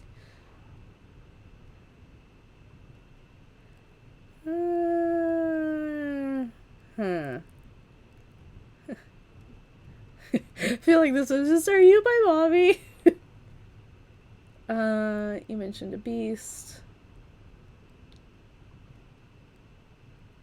Hunting feels so obvious. Yeah, let's do 2. The prince mentioned something about you and me being like sire and child. What does that mean? Prince Panard, spared you on the condition that I take responsibility for you. Normally, a sire and child are close. One begets the other, after all. Our relationship might not be exactly that of a sire and child, but it is treated as such by our laws. That we do not share blood does not matter. You must therefore defer to me in all things.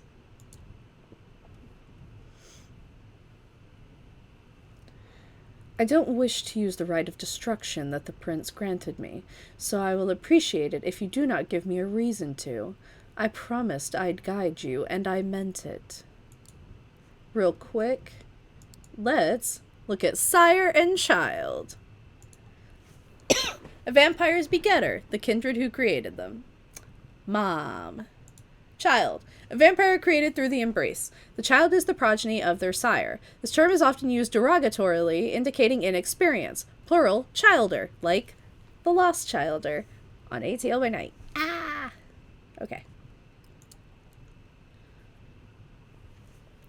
Treat me as your mentor and superior, and I will treat you as my loyal retainer and understudy.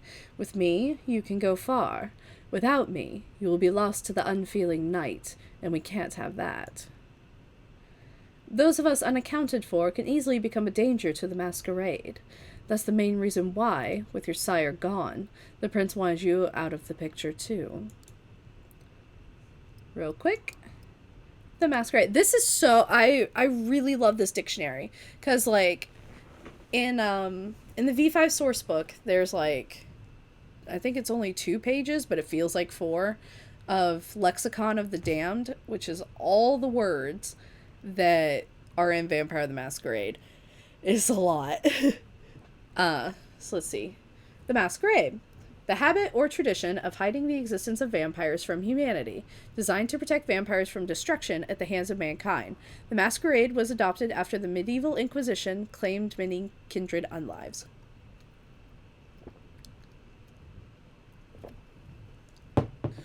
Thanks for stopping by, Sarah Sant. We'll see you later. But yeah, so I love this dictionary because this is so helpful for new people. All right. I really appreciate when Vampire takes its time to welcome new people, because especially with the advent of tabletop gaming becoming so huge right now. That's why we're doing Mortal's Guide to Darkness, which I'm going to use that show to kind of approach it in a D&D aspect, because I know a lot of us know D&D quite well. So it'll be stuff like, hey, if you like playing barbarians, Clan Brujah might be the best for you. Stuff like that. I'm very much looking forward to it. The concierge returns, asks for permission to intrude, which Sophie gives with a polite smile, and leans in to whisper in her ear. You note that the gallery is now almost empty. I'm being told the gallery is just about to close, but we still have quite a lot to discuss. We'll go to one of my apartments. My Chalapi is waiting downstairs. Come. Friggin' old Kindred. They're old words. It's probably a regular modern word, but I've never encountered it, so. The smile she puts on makes you remember last night's encounter in the showroom. A similar eagerness to spend time with this person overtakes you momentarily, and you follow her outside. Your sixth sense tells you she's an artistic soul too, and you unwittingly start projecting good qualities onto her. Sophie leads you to a luxurious silver Rolls Royce and invites you to sit in the back. The chauffeur, a broad-shouldered, clean-shaven middle-aged guy, starts driving immediately. Where do we leave off? Ah, I believe it was telling you a bit more about our customs. You've heard the prince refer to our traditions. The chief among them is the Masquerade. Traditions! Yay! Okay, so we'll go over this. The 6 traditions form the core framework for governance among the kindred. The first tradition, the Masquerade, thou shalt not reveal thy true nature.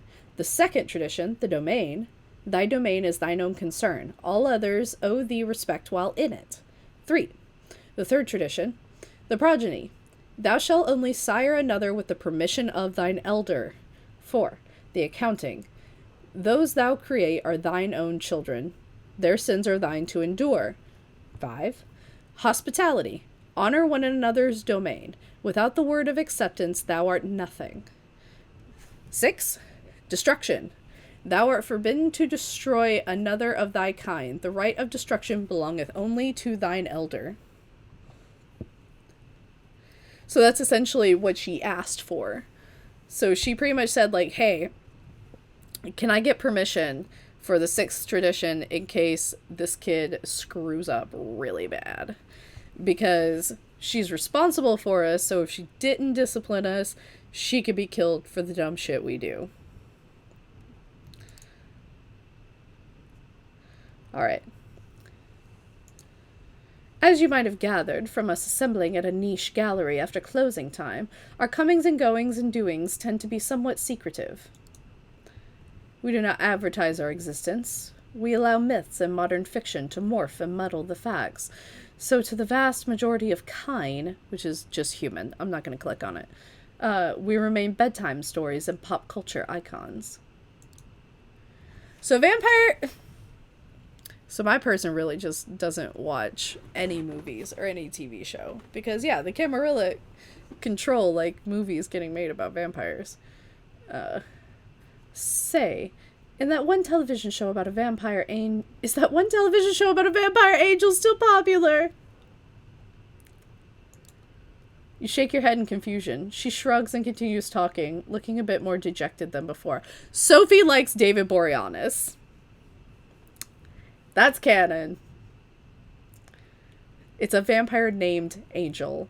Sophie. I love her. Our clandestine ways help us remain safe, allow us to explain away the occasional trip-up to the rational minds of the 21st century humanity, and dictate much of our interactions with mortals. Your driver... Is there anything the movies get right? I like this one. There has to be some stuff that the books or movies got right, or is it all just vampire propaganda? There's a kernel of truth in every myth. Those concerning Kindred are no exception. There are mortals who sift through and manage to separate the facts, though it doesn't happen thanks to Hollywood. For one, sunlight burns us. That's why we rest during the day. You felt it. More like being dead than being dormant, isn't it? But we have no choice. We are night dwellers, but day sleepers. Some more folk-related threats are just legends, or occasionally a minor nuisance. Garlic, running water, even religious symbols don't repel us, unless the wielder is uniquely pure and godly. Stakes through the heart, though, that's something to avoid. They do not destroy, but they do paralyze, which, under the right circumstances, can often be the same thing. There's a reason to have somebody like my trusted driver, Gregory, make sure you're safe when you drift away. We have many enemies, and they often know their advantage lies with daylight. So, driver's a ghoul, but he's a good boy. He's a very good boy. We love Gregory. So it's vampires versus humans, so it's good to keep human friends. We know the answer is no to this one.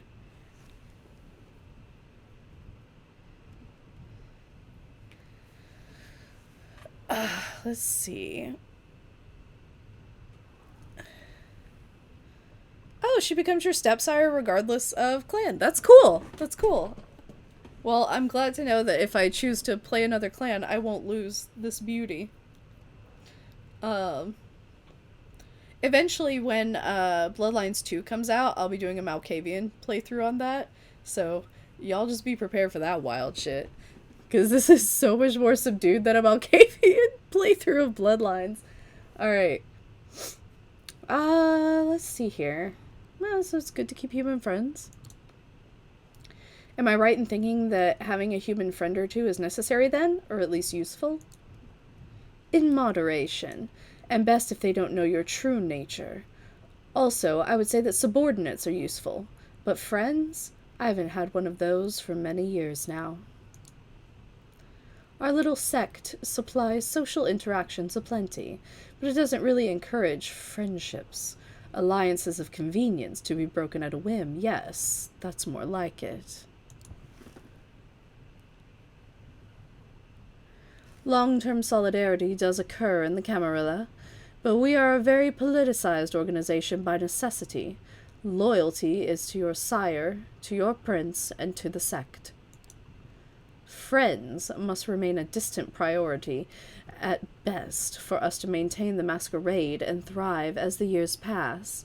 With age comes authority, with it comes influence and power, if you wish to reach for them.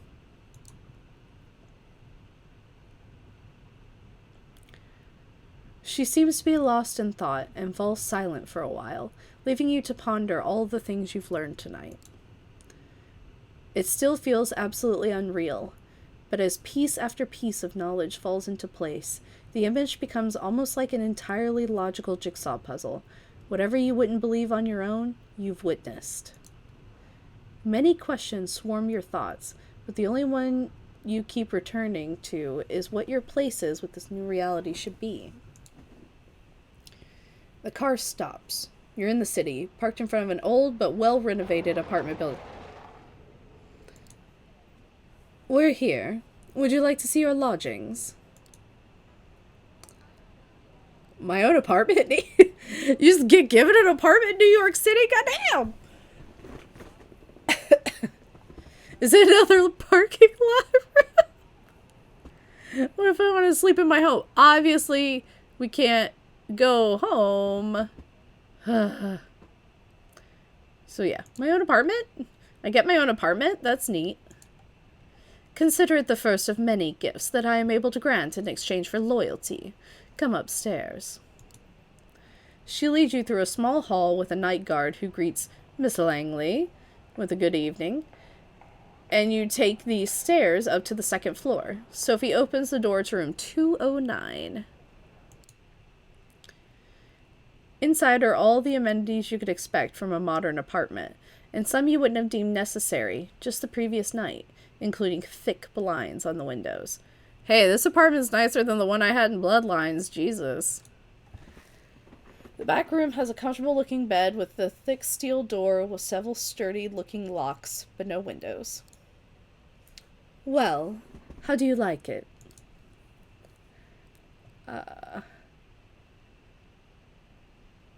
We are not going to insult this queen, alright? These two options are out.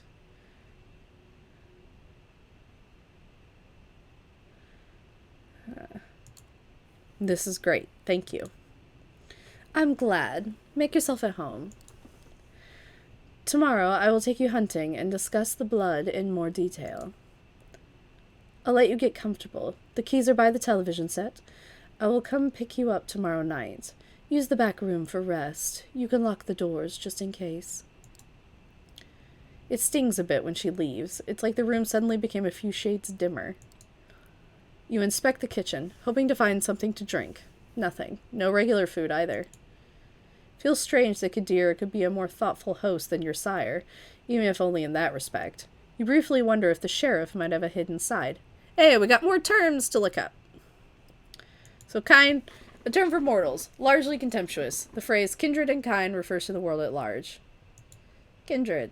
The Camarilla term for vampires as a whole, or a single vampire. According to rumor, the term came about in the 15th or 16th century after the Anarch Revolt. Fun fact, people who are not the Camarilla typically call other vampires licks. And I hate that word. It feels very gross. Sect. A group of vampires arguably united under a common philosophy. The two of the most widely known sects currently populating the night are the Camarilla and the Anarch movement. Sheriff. The sheriff ensures that the traditions and the decrees of the prince are obeyed, hunts down violators, and delivers just punishment. In the case of minor violations, or known enemies of the Camarilla, the sheriff is usually authorized to act as both judge and jailer/executioner. But when it comes to the greater offenses, they will deliver the accused to the court to be judged. Yes, there is just the Anarchs and the Camarilla and nobody else. We are going to pretend that the Sabbat doesn't exist. Whatever, they're 99% dead right now. I'm just kidding. There's some wonderful people that play wonderful Sabbat games, but with nothing left to do, you lie on the couch with the TV playing in the background for company. Columbo reruns. Kojak reruns. President of the United States got himself into serious trouble again. Yep, this is a game that was made now. President of the United States got himself out of trouble again. Pundits start yelling over each other about things that seemed a little bit less significant just 2 days ago. You start drifting off, reflecting about another night of confusing conversations and worldview-shattering revelations. How many more before you finally understand what happened to you and what you're supposed to do now? You keep coming back to the life you left behind, the people you should contact, the things you want to pick up from your apartment. You wonder if you'll have the chance for it either. As you start to feel the same tiredness that made you drift into a cold sleep last night, you settle in the back room. The bed is comforting, the lack of windows less so. You leave the light bulb on. Looking at it, you realize it's the closest you've ever come to staring at the sun on a breezy summer day again. A wave of melancholy overwhelms you.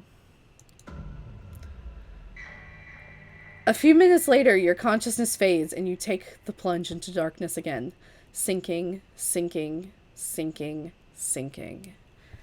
So, as much as that keeps scaring me every time, I like this portrayal of sleep.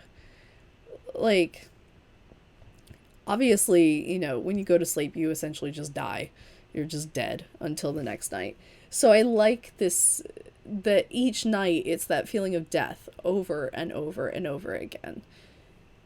It's such a wonderful portrayal. I really like it. Oh, shit! We got time of day over here. We got rest. Oh, this is so neat.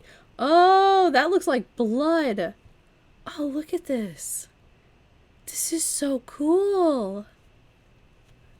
Oh my gosh. This is so neat. I really like this. Okay, so I guess we just click rest. Tutorial, thank you! Hunger is at the heart of the vampire's existence. To ignore it is to tempt the beast to take over in its desire to feed. To overindulge in feeding may threaten the masquerade while staining what humanity you have left. In Coteries of New York, having high hunger is indicated by a progressively thicker bloody frame around the screen, like the one you see now. As your hunger grows, so does this indicator. Your hunger may increase when you call upon your vampiric powers or when you need to mend your wounds after a fight. When your hunger reaches the maximum level, you will receive a warning after you complete a piece of the story. Ignore it at your own peril. Some choices might only become visible if your hunger is high enough. Similarly, high hunger may block off some choices and you'll be able to see after pressing continue. Oh, okay. Oh, okay. Wow. That's intense. Oh, dude. That just essentially, it will show you, like, you're way too hungry to do this part right. Oh. I really like this. Oh my god. To decrease your hunger, you will need to feed. Whenever you see a feeding opportunity, you can take the risk to hunt and slake your hunger. Blocked off option, feeding opportunity. Oh, cool. This is way more adventure-y than I thought. I thought this was just going to be like pure visual novel. But like getting to choose to feed and getting to like actually having hunger mechanics in this is amazing. You will need to keep the hunger at bay if you are to uphold the masquerade and survive the nights that await you. This is so cool! Okay. You open your eyes. The bed isn't warm. The room is filled with artificial light from the ceiling. The solid metal door is closed. Normally, you'd stretch for a bit. On some mornings, you'd probably throw the quilt over yourself and snooze for a moment longer. God, I wish. But that was before.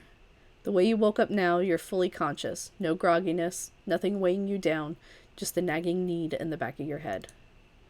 Hunger. Not as severe as the last time, but unmistakably there. You get up and open the door to the main room. A digital clock on the TV shows you the time. 9:04 p.m. You walk over to the blinds and retract them cautiously. The only light coming in is New York City's artificial nighttime luminescence. I just imagine this is always really scary for me. Ah, nighttime. I'm gonna have to grab a snack in a minute, because I was originally just gonna stream for 2 hours.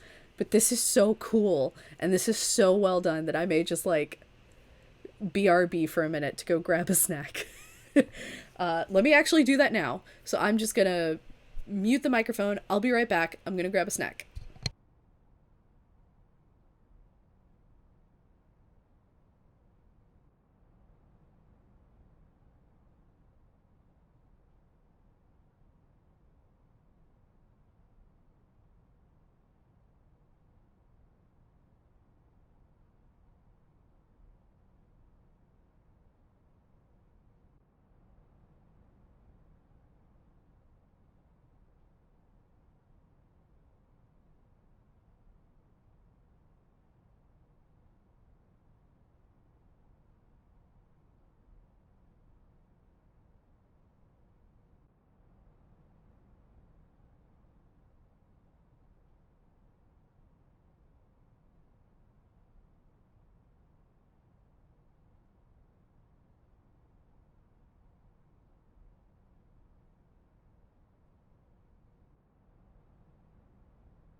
Alright, I'm back. I forgot that stuff kind of tastes terrible when you're sick. So I just grabbed some animal crackers and cookie butter. Just do a little dip situation.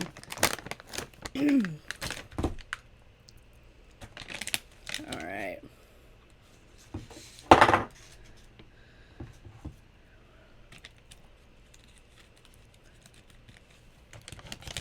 Get these animal crackers, dog. Hell yeah, elephant. Alright.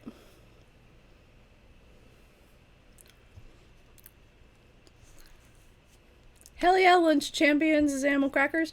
And there's like really good cookie butter that I don't know how to describe it. It tastes like gingerbread cookies. It probably just is gingerbread cookies, but it's gingerbread cookie butter. So alright. We're waking up.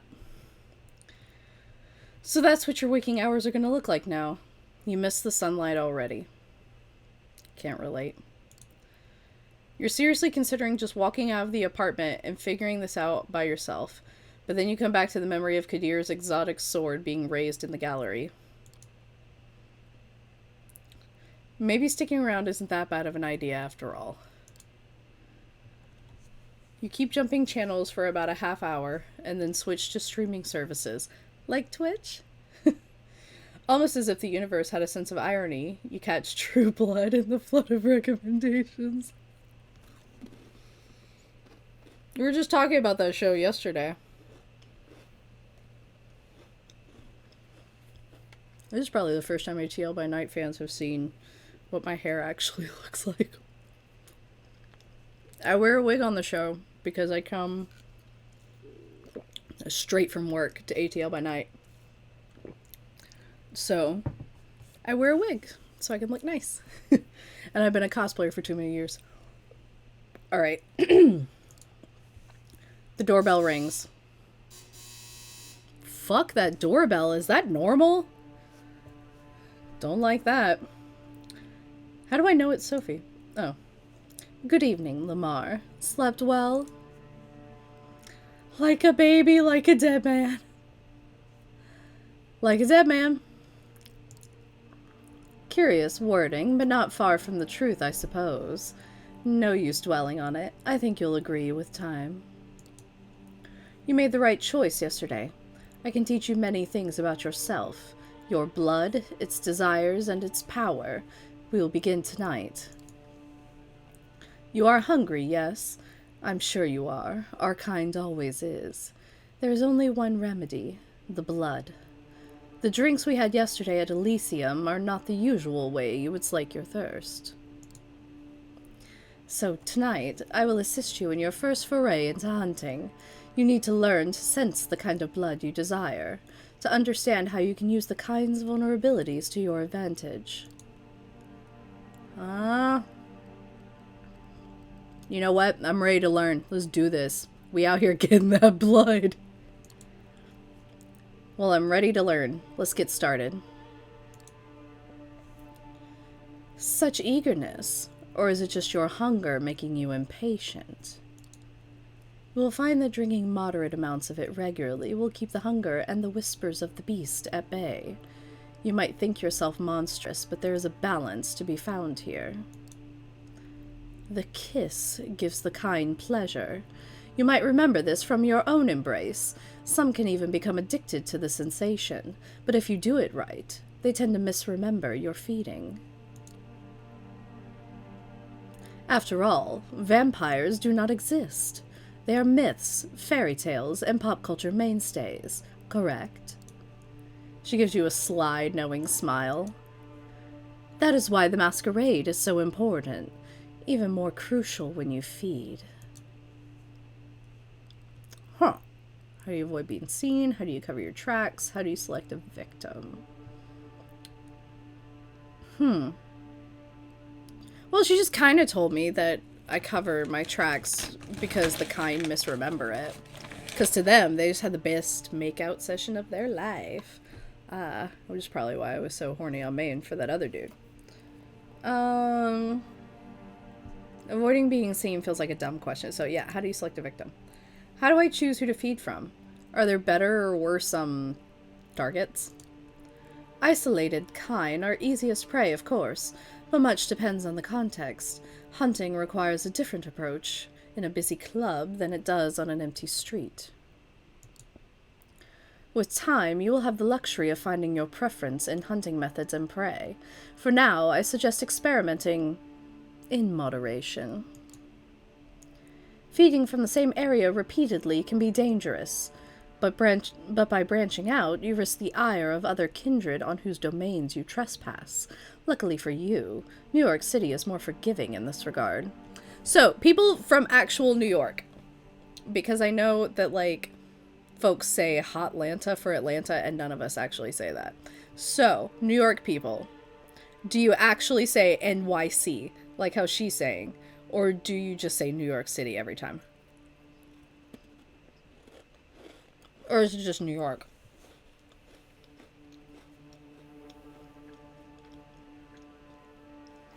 While I'm waiting for potential New York people to chime in, nobody says NYC. Oh, we say the city. Okay. That's interesting. That's cool to know.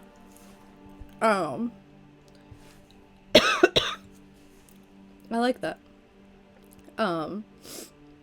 Yeah, one of the cool things is when you're building a city, there's actual suggestions on how many kindred per human. It's typically like, it's something like 1 vampire for every 50,000. I don't have it. For every 50,000 kine. I'm not sure. I'm learning so much about New York. This is cool. Alright.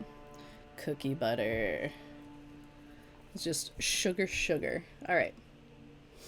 Also, we've got some new words. Elysium! Place where vampires may gather without fear of harm. Court functions in Elysium are strictly kept apart from mortals and surrounded by secrecy, but the Elysium building itself could be a public museum, a gallery, or club. Berghain is an anarch Elysium. The Louvre is a Camarilla Elysium. The High was a Camarilla Elysium in Atlanta, but that went bad. The Kiss. An act of drinking blood, usually from a mortal, the kiss causes feelings of ecstasy in those who receive it. It's like the best defense mechanism. I'm a predator, but like...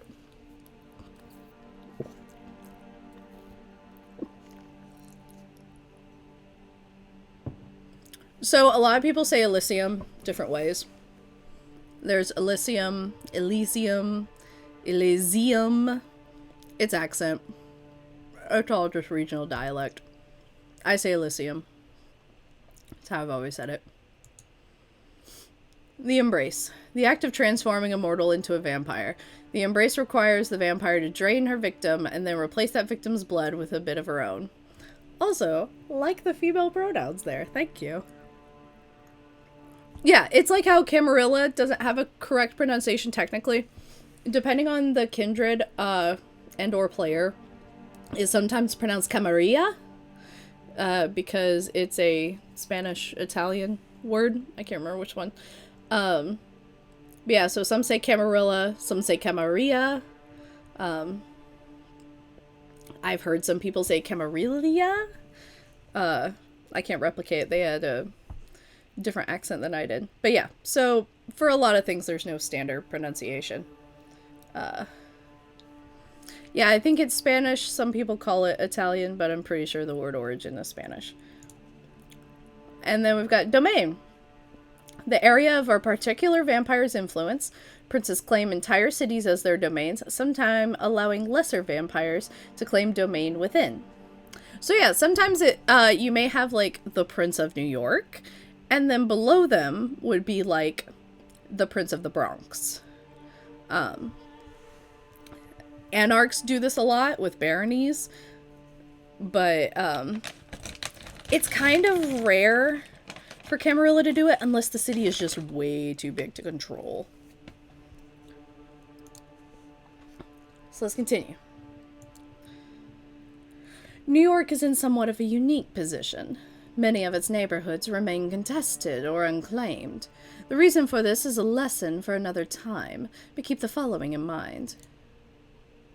Take opportunities to feed when they present themselves these upcoming nights. As long as you hunt cautiously and respect the masquerade at all times, you will be fine.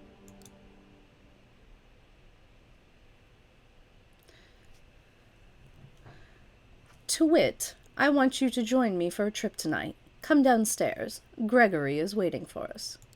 I don't know why I love that she calls him Gregory and not Greg. She's that bougie. Shout out to Greg Demetrios of Ellie by night. The busy street fills the air with traffic noise, pedestrian chatter, and a mix of smells that disorient you momentarily. These warm bodies contain what you want, what you need. You catch yourself. Did you really just think of these people as mere sources of blood? Yep. It takes a nudge from Sophie to break your train of thought. Her driver opens the door for her and then tips his hat to you, gesturing to the back of the car. Get in the back seat. The car casually joins the somewhat thin New York traffic. It's still busy in a way only one of the biggest cities in the world can be, but compared to the daytime commute, it's a pleasant drive. You barely have the time to gather your thoughts and formulate new questions before the car comes to a stop. You're among the tall skyscrapers that make up Manhattan's iconic skyline. You feel a pang of emotion as you realize this is where you took part in the exhibition just 2 nights prior. Same address and, you suspect, same hall. To what ends has it been repurposed tonight? Come, Lamar. Park the car, Gregory, will you?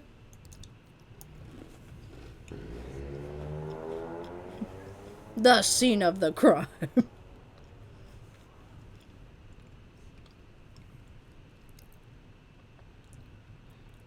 The driver just nods and Sophie gets out. You join her and the two of you walk through the glass doors together, then take the elevator up. You first notice an empty stage with the instruments of a string quartet still in the back, then take a few dozen chairs in front of it.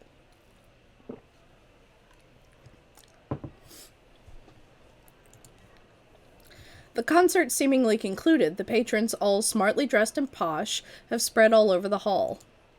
Sophie strides confidently inside, produces an invitation from her purse that she flashes in front of the security guard.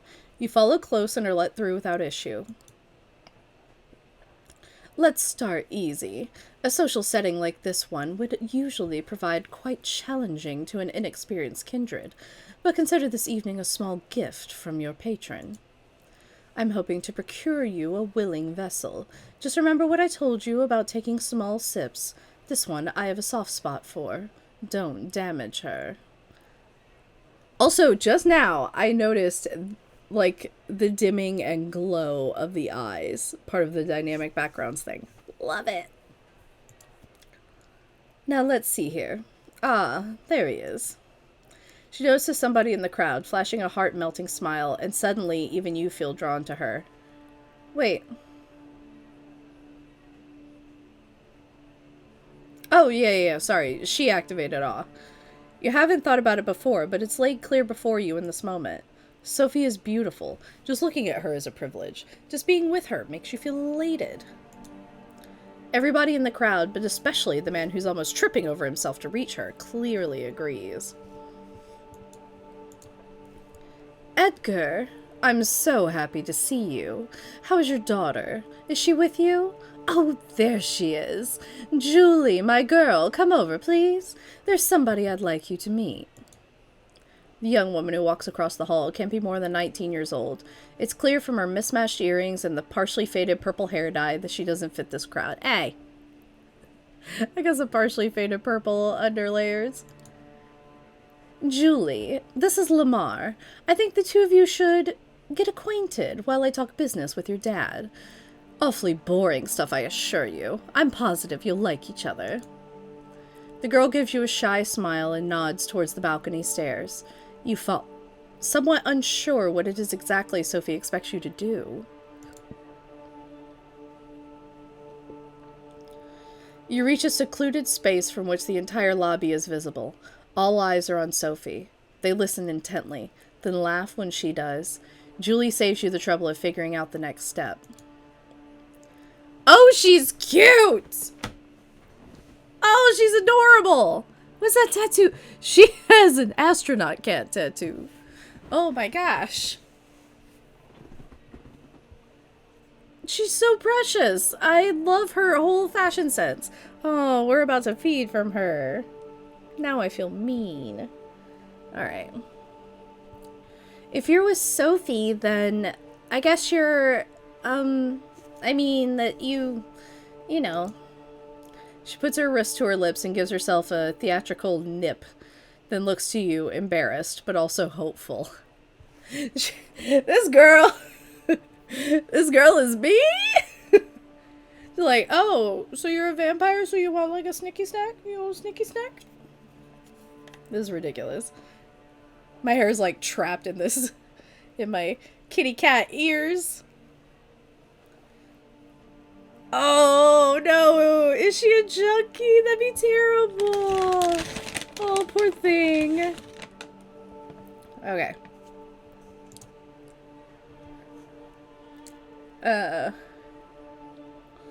don't know what you're talking about. What, you're into that sort of thing? Let's see. Getting some cookie butter while I think about this. The cookie butter's like too deep in the jar and my hand is gonna get covered. It's not a problem, it's just observation.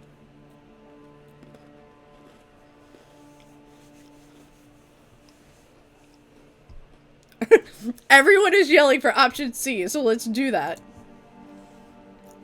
What are you, into this sort of thing?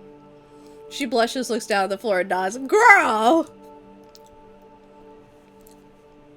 Could you, I mean, if you'd like. Miss Langley tells me She swallowed hard, avoid your eyes. That I taste nice. Oh no!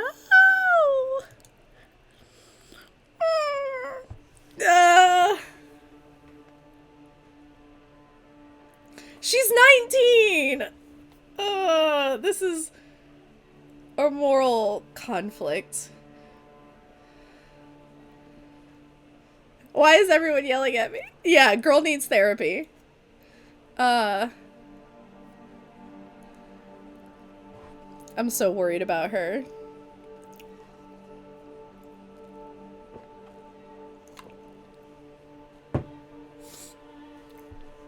Okay.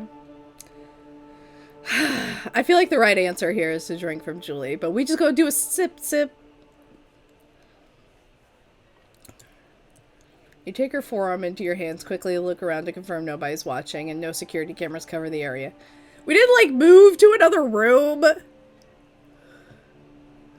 Alright. It's surreal. She's just given you her blood of her own volition. How is that possible? What about the masquerade?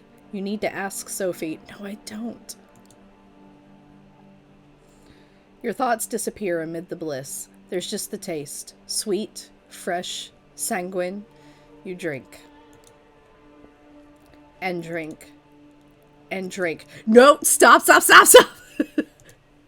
You tear away from the girl harder than you wanted. Still, the bite leaves just tiny punctures. Almost as if by instinct, you lick them clean, and the two holes become concealed, just like that. That's some Toreador shit right there.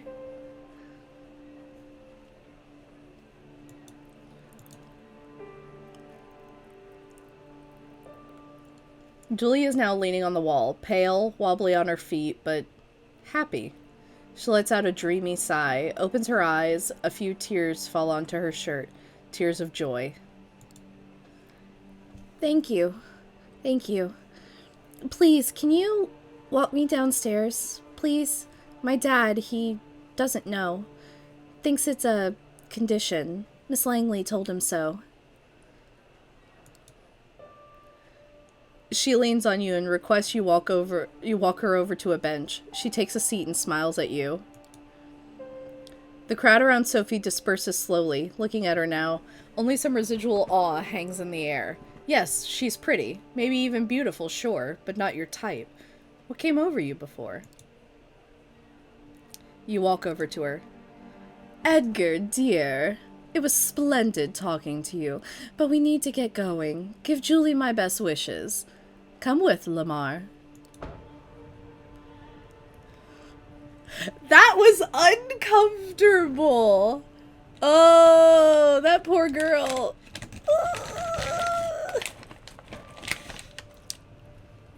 Oh, ghouls do be like that, though.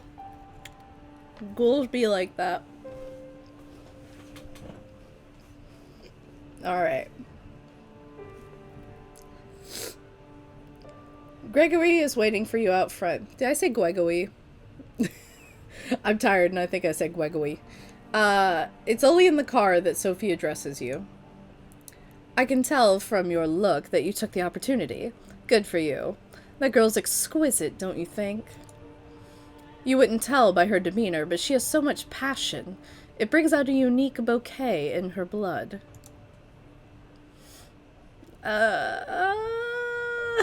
Okay, so that's the real response for me. I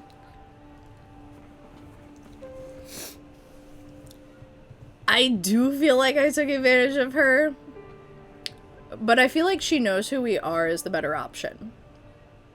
Like, Lamar needs some clarity on some shit. Yeah, everyone's voting too. I think she knows who we are. That's not normal, right?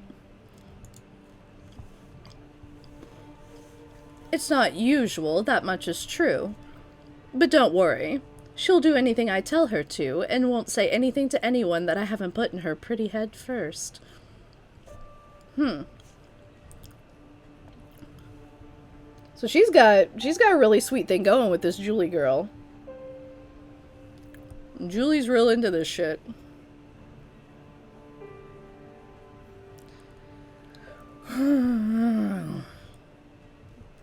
I'm sure there are, like, ghoul junkies that have, like, all their own slang for everything.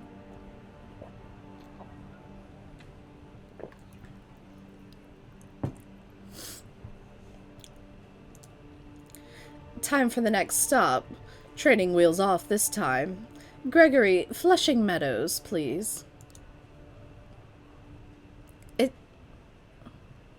Oh no. I was about to say, isn't that where Nanny Fine lives? But that's I think just Flushing, maybe? The driver takes the car over the Williamsburg Bridge. You settle your thoughts. Let's see. Okay. I feel like we have drank so much blood so far. Like, way more than normal. But maybe it's like new eager baby needs way more food? But yeah, like, I agree. We're going on a real hunt already? Like, I don't know. Does it feel to anyone else like we have just drank so much blood so far? Let's see. What'd you do to the people back there? I mean, we know what the training wheels were. She gave me that person.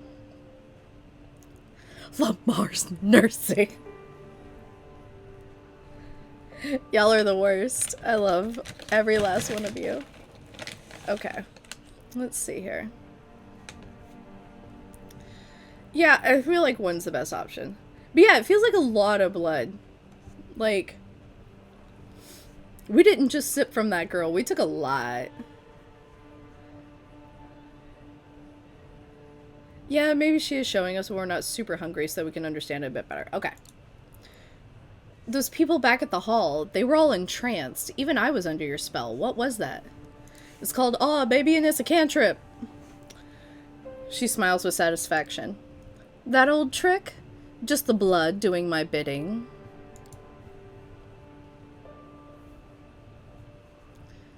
We all have our talents. Some of them come from the legacy we inherit from our sire.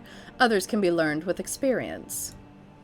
I can sway people or make them fear me. I see more of my world and in greater detail than some kindred.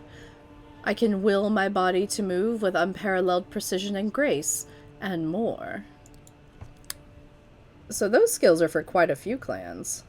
So, interesting. All of these skills make me who I am. They also help me hunt. What are my powers? Wait, how do I use my powers? Please, tutorial mode, please. How exactly do I use these talents? You will the blood to do your bidding. Many times you'll find you do these things intuitively, almost passively. But making an entire room focus their attention to you, that is tempting the beast. Yeah, I'm thinking, she definitely has aspects and celerity. And then presence, that's all Toreador.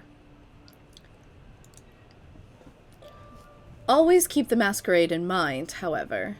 It is all fine if you can disappear in plain sight or command animals with your mind, but save those overt talents for the right place and right time. It only takes you half an hour to reach the park by this time of night. Both you and Sophie leave the car, with Gregory left behind again to find a parking spot and keep an eye on the car. This looks pretty. I feel like this has been in TV shows. I've seen this before. Sophie seems deep in thought. She takes in the surroundings with a dreamy gaze. The sky is surprisingly clear tonight. The stars just barely visible in the light-polluted aura of the city. I feel like having a snack myself.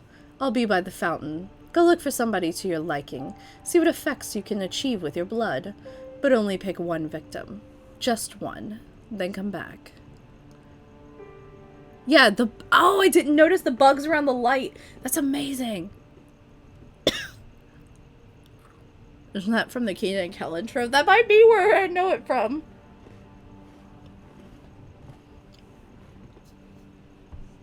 Alright, so we're about to use some disciplines.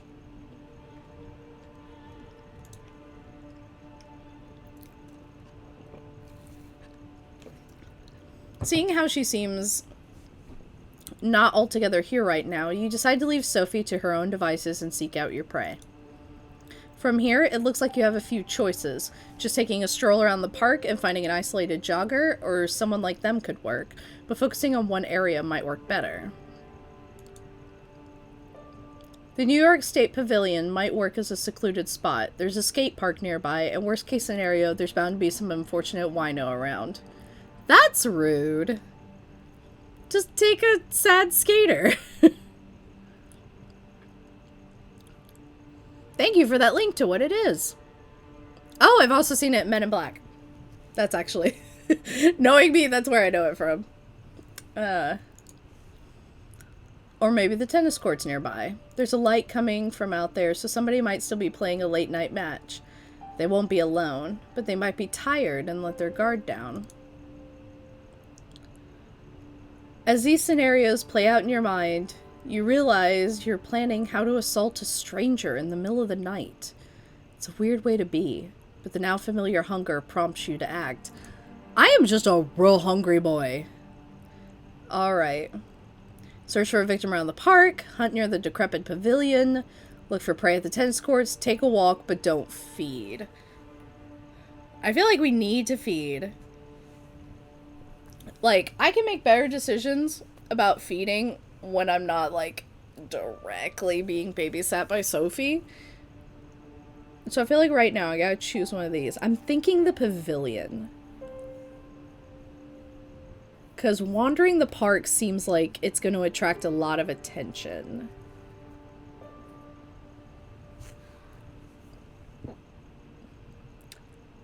So we got potentially more people. Because there would be 2 people out there at least at the tennis courts. A wino, maybe. Or literally prowling. I'm thinking 2. Let's do 2. You make your way to one of the park's well-known landmarks, the round skeleton of the New York State Pavilion, with its 2 vaguely futuristic-looking towers. I'm gonna have to look that up. You don't get lucky with the skate park. It's not deserted. Instead, a group of skaters is gathered there, talking loudly and listening to music playing out of a crackling smartphone speakers. Deciding to have a quick look around, you identify a potential victim. A sleeping bag lady, leaned back on a bench, a shopping cart full of— I don't want to do this! This is rude! Leave homeless people alone. Even thinking of that second option makes you feel sick. Thank you! You decide to take your chances with skaters. Not even getting close to the homeless one. Thank you! We have high humanity in this house. We do not hurt the homeless. The city has done that enough. I'm very aggressive about not feeding on homeless people. Thank you. It's just mean. It's terrible. Yes, it's the world of darkness. We can feed on evil people. So we're gonna go Avril Lavigne in this bitch.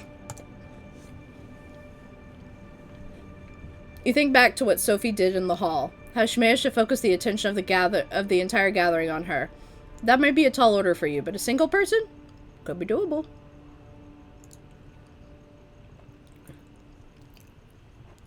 Alright.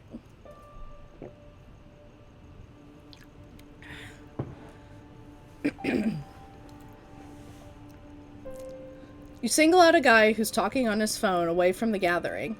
He's having a heated discussion with somebody. A relative? A partner? It's not going well. Oh no! He's so little.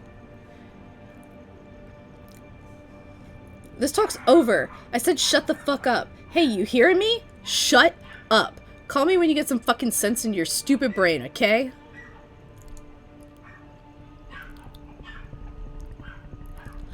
The dogs are going nuts. Oh, I think UPS is outside, that's why. They scared me. They started barking. I was like, ah! He ends the call abruptly and almost throws his phone to the ground in frustration. This is gonna be like the second child I have fed off of. I don't know how I feel about this. Yeah, the dogs are reenacting the conversation that just happened. They'll tire themselves out in a minute. Rough night. Hey, sorry to interrupt. Hey man, I need some help. Yeah, rough night? He's got an angry expression on his face and tears welling in his eyes, but he gives you a curious look, even a bit of a shy smile. Yeah, you can say that. What's up?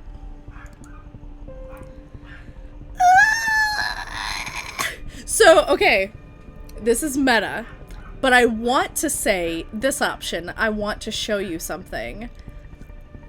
Because Bloodlines. Because the Bloodline games, it was, I believe I want to show you something right before you get turned, and that's the intro of the game. It's far friendlier than a normal teenager. Yeah, no, if I was a teenager, I would have been like, the fuck do you want? Get away from me. So I'm gonna say I want to show you something, just for that sweet Bloodlines reference. I have something to show you. Come on. He takes a few steps forward, away from his buddies, who remain totally oblivious to what's happening. But you see your influence fading. You take your chance and lunge. Wait, how far away are we? Your fangs sink into his exposed shoulder. He shivers and lets out a moan. His phone hits the pavement and you hear the casing crack. Oh no, we broke an iPhone! Y'all!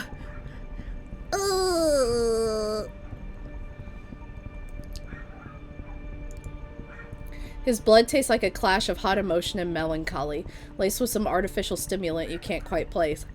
Dude was high. An energy drink? A recreational drug? It's a strange mix. That dude had a Four Loko. We just drank some angry-ass teen that had a Four Loko. Right? That went from 0 to 60. You hardly have the chance to savor it, as the proximity of the skater friends makes you feel vulnerable. You hastily finish drinking and drag the guy over to the pavilion. When you turn around, you realize you're not alone! No! No! Ah! Oh god. This music's not helping me not be stressed.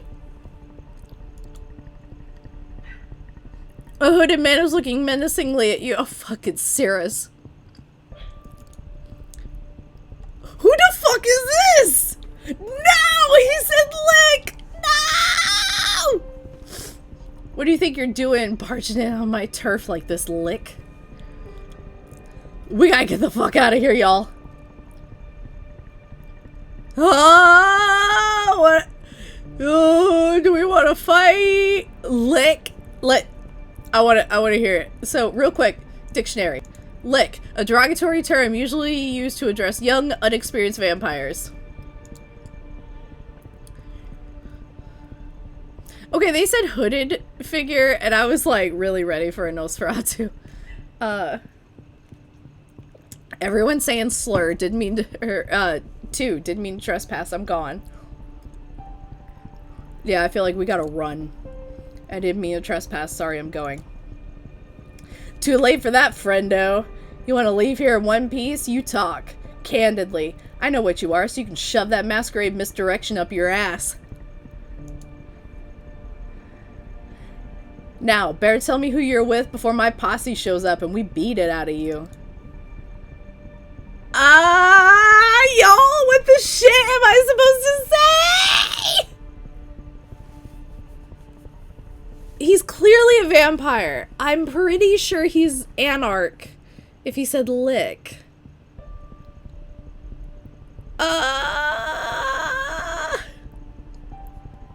Like, the fight in me wants to be like, big talk coming from a chump. But that's like, that's for when I know how to use disciplines. We ain't ready for that now. Let's go with 2. Because she's my mom. I came here with Sophie Langley. She's my patron.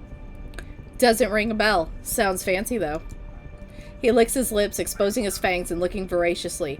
A nervous tick or an attempt at intimidation? I wonder, what would Callahan do to you if I brought you in, break your shins? Leave you out to be kissed by the sun? Ooh, concrete shoes maybe. He's old school like that. Oh, shit!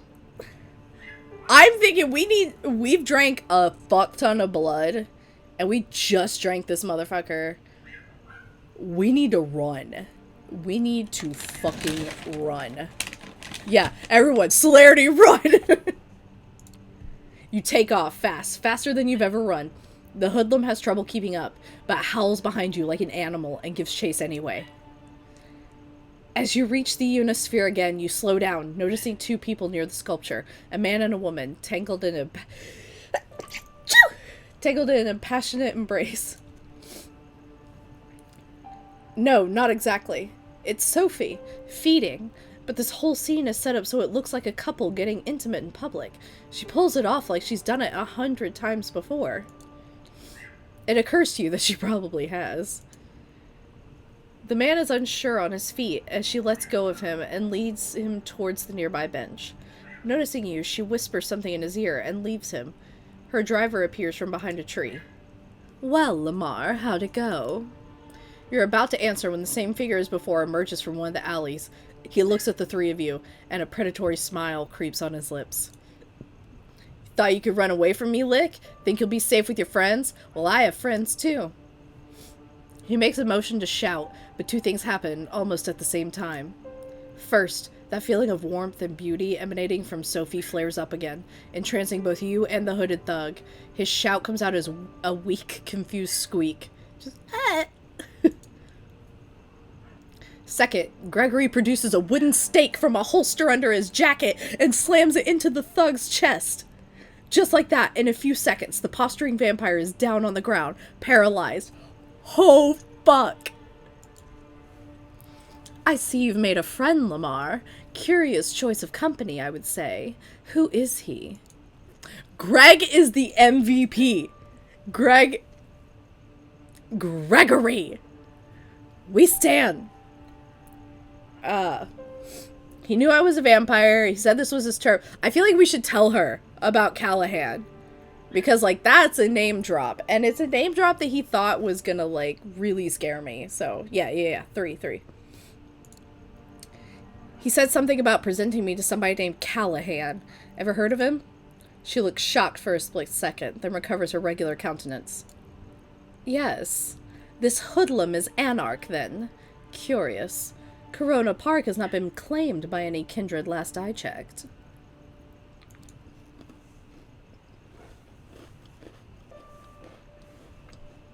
Let's go to the car. We'll put him in the trunk and present him to Kadir tomorrow night. I'm sure he'll be delighted to make this Unbound's acquaintance. It cracks me up because Anarchs refer to themselves as Unbound. Camarilla refer to them as Unbound. But it's in how it's said, as if it's positive or negative. Like, Anarchs are very like, we are the Unbound. And Camarilla are like, ugh, the Unbound.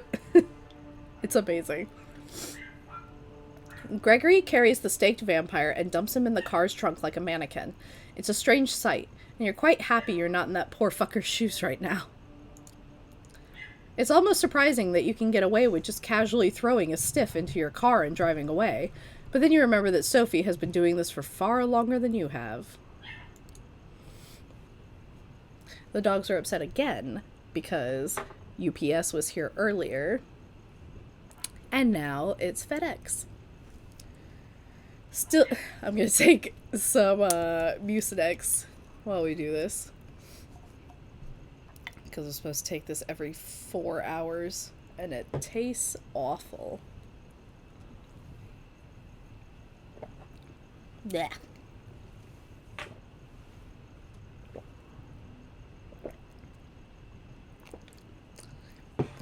Yeah, the dogs are really going nuts because they can hear the male people outside.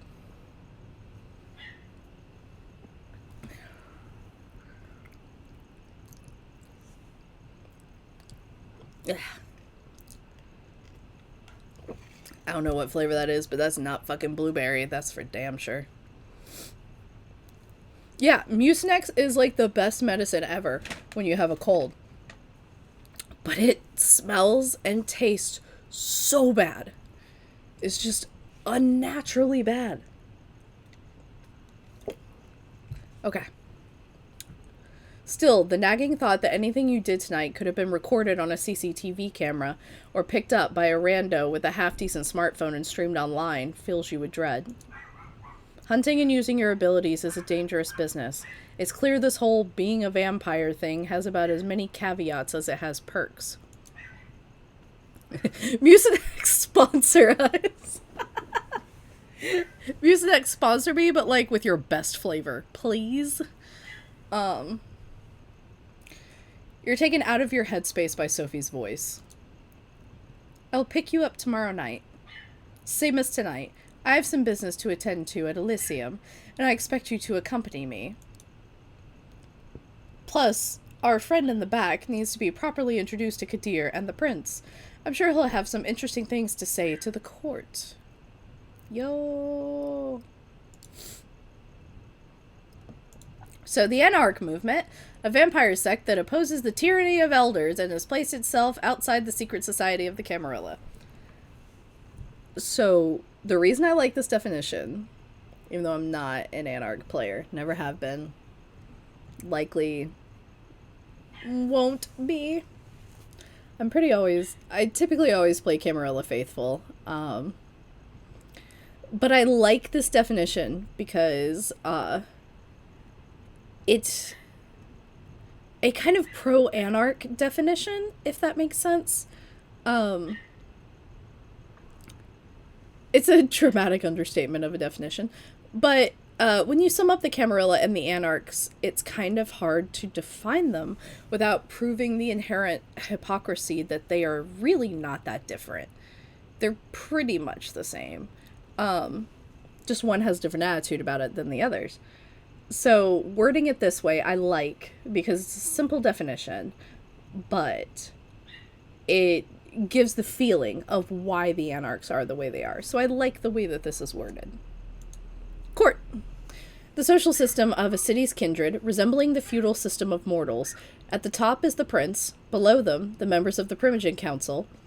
Order in the domain is maintained by a sheriff. The gatherings are organized in a secret sanctuary known as Elysium.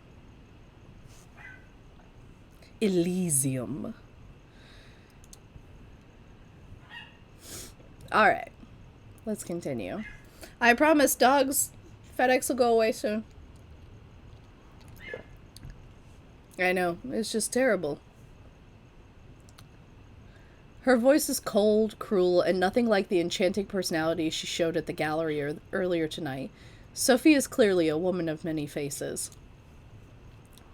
See what's gonna happen to him. Good riddance. The guy's an asshole. I do the same thing in his place? And hell no. I feel like at this point we should just be asking questions. Sophie's letting us ask questions, so let's do that. What's gonna happen to him? The usual, I imagine. Interrogated by Kadir, probably in the basement of the gallery. A quick trial with the prince in attendance if she's there tomorrow night. A swift execution as the verdict. This all sounds eerily familiar to you, and you can't help but feel a pang of guilt when you think about what awaits this guy tomorrow night. Yeah, but we didn't do anything. That's the difference, my dog. Like, we didn't do anything. We were about to be executed for existing. This guy is about to be executed for being an asshole. Distinctly different, dude. Distinctly different.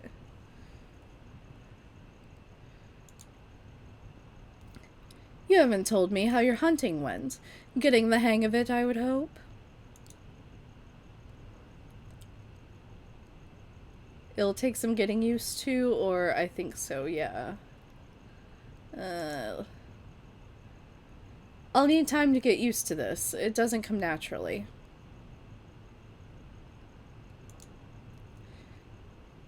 It will with time. You need to think about it less. Hunting is the one scenario in which you'll do well to trust your instincts. In moderation, of course. She seems distracted, not all there. Her thoughts drift, and the car remains silent until you reach your apartment.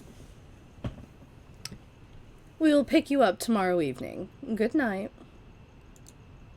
Just like that, without any further courtesy, Sophie leaves, driven to her apartment by Gregory, with the body in the trunk, right in the middle of Manhattan. It's probably not the weirdest thing Manhattan's experienced, let's be real. Did you cross paths with situations like these in the past unknowingly? What other secrets did you pass on the streets without knowing their true nature? Your haven is just as you left it hours ago.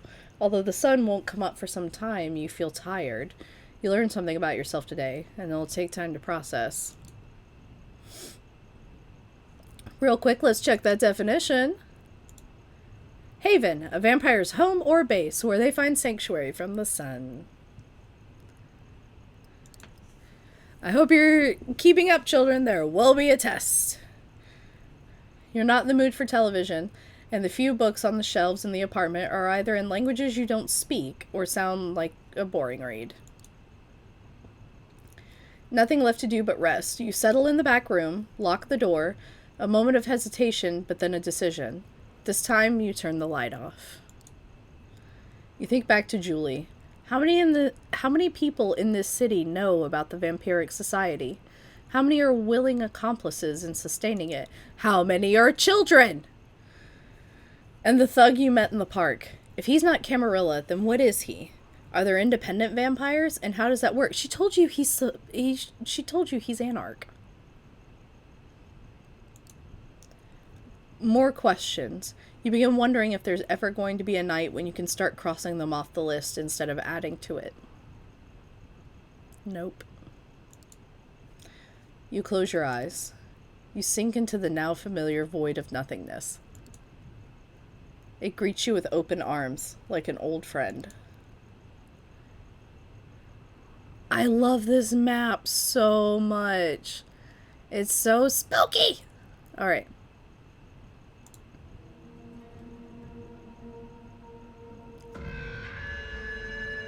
Every fucking time. All right. It's pitch dark here. The blackness of a coffin drifting in the abyss. Oh, right. The light. You grasp for the switch and flip it. The familiar cramped room with a steel door and no windows comes into view. You emerge from the bedroom fully awake, just like yesterday. This time, however, Sophie is waiting for you, comfortably seated on the sofa in your living room space, a book in her hand. The Melancholy of Resistance. The title's sure on brand. Good evening, Lamar. Good evening, Sophie. We ain't asking stepmom how she got in the house. She gave us the house. Sorry to have kept you waiting. You know what, just good evening. Good evening, Sophie. I hope you rested well. Tonight will be quite eventful, I think. Come, we have an appointment. I received word Elysium would be called again tonight on account of your unruly friend from Corona Park. This should be a great opportunity for you to mingle. She keeps talking as you walk downstairs and get in the car. Gregory gives you a slight nod with a smile while opening the door for Sophie. He starts the car when you take your seat in the back. Yo, Primogen Council! Most of the Primogen Council is bound to be there, at least those who usually attend. Probably some other important personalities you'd do well to at least learn about. Who should I talk to, or how should I carry myself? It's gonna be one or the other. I'm not sure, because, like... Yeah, I feel like I should ask how I should behave. But last time, I behaved well by just keeping my mouth shut. So, who should I talk to? That'll at least give me some names. Yeah, let's go with one. Anyone I should talk to when we arrive. Not especially. My advice would be to try to talk to the prince and perhaps reassure her of your gratefulness for being spared. Maybe speak to Kadir on the same topic if you get a hold of him. The Primogen I would advise against. They are rather stuck up, all told, and even if they will talk to you, they might try to secure you for some nefarious purpose. I wouldn't appreciate that. Okay. Talk to the prince and Kadir. Don't talk to the Primogen Council, which is highly unusual. Like, it feels weird to just, like, walk up to the prince and be like, what up? But to not speak to the Primogen Council at all. Aw, ACL Primogen greater than NYC Primogen. Yay! I love our Primogen Council. I'm so fond of them. This coterie gotta step it up for the Primogen too. No spoilers. Of course, be respectful if anybody approaches you and strikes up conversation. You will no doubt be gossiped about, as will I. Keep a cool head. Some enjoy provoking fledglings into stupid acts. Okay, so don't get provoked. At any rate, you should behave yourself tonight. Remember what I told you about reflecting on me as your patron. I have a reputation to uphold in the court. Do not tarnish it. There it is. She might have saved you. She might be protecting and teaching you, but it's clear what she's really concerned about. Her own interests. You step into the art hole with something of a bad memory. The last time you were here, your entire world had been turned upside down, and your existence nearly ended. But tonight, there's very little outward hostility. Sorry, my personal headphones are really loud. There we go. Yes, Kadir gives you a look that's definitely intended to remind you of your place. But the prince, also in attendance, seems pleased to see you. Welcome, Sophie, Lamar. Did I get that right? Good evening to both of you. I understand there is somebody else you wish to present to the court tonight? Yes, Prince. They'll be joining us shortly. My assistant is retrieving them presently. This better be worth the prince's time, Langley. The prince gives Kadir a cold glance. Forgive the sheriff's harshness. He's in a particularly foul mood tonight. Something to do with Lamar's begetter eluding his grasp, I believe. Ouch. That must have hurt his ego, even if his only reply is a crooked smile. The mention of your sire makes you feel a pang of emotion again. Whoever he was, he left a lasting impression. One reinforced with your visit to the show space tonight. That's the past. Right now, though, you're back in the gallery and you're reminded of your sister instead. Emma frequents this place. Is she aware of the clandestine meetings after dark?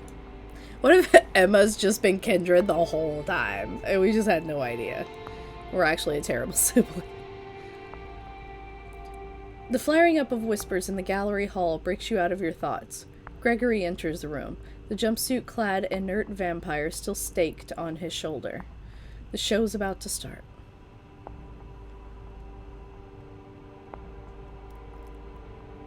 So yeah, I now that we're this far, I think that the dialogue from the opening was our sire. Oh.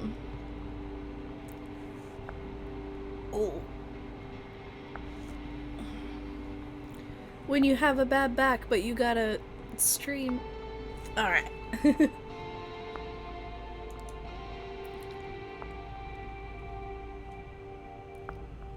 Yeah, I think Sophie's involved in some shit because this all works out too well for her. Sophie's driver places his charge in the middle of the room and nods respectfully to Kadir. The sheriff approaches the vampire and removes the stake from his chest.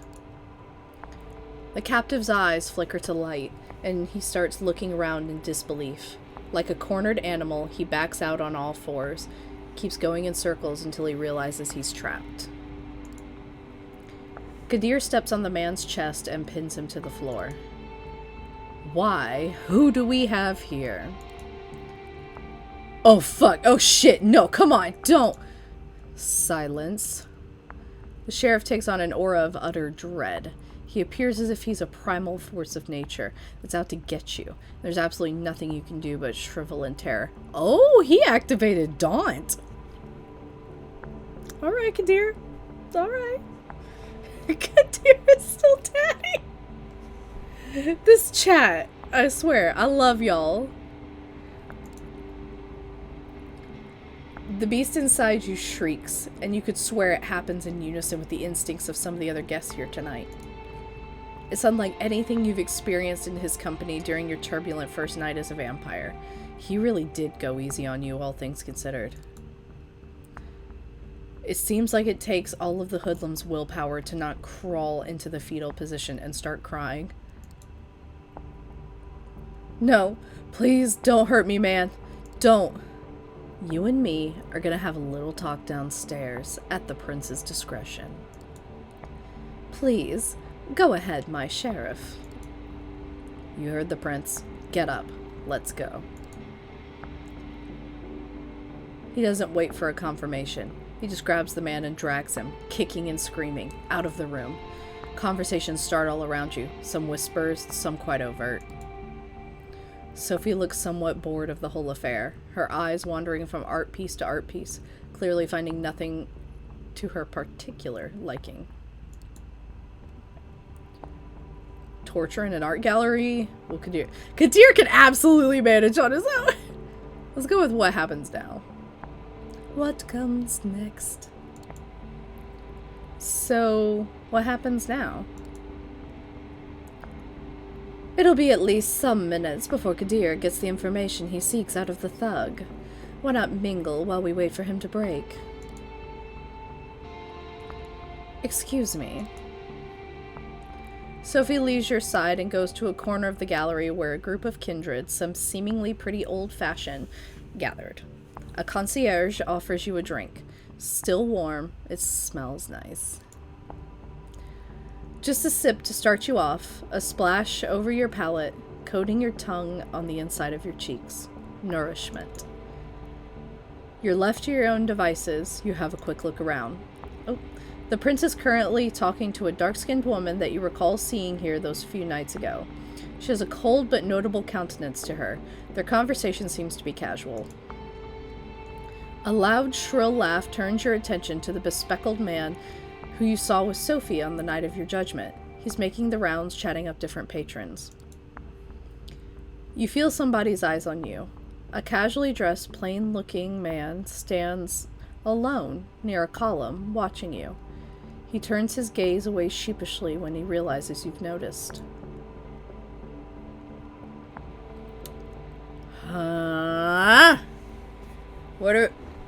So, she said to talk to the prince, and we should do that. But if the prince is busy...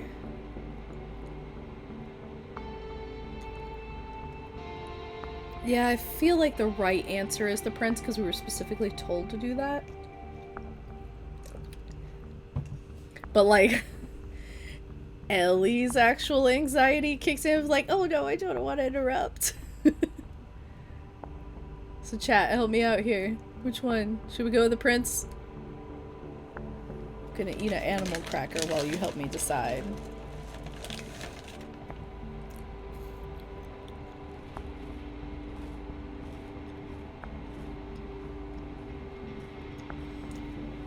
Man, some of y'all want me to die. I'm not confronting the man looking at me.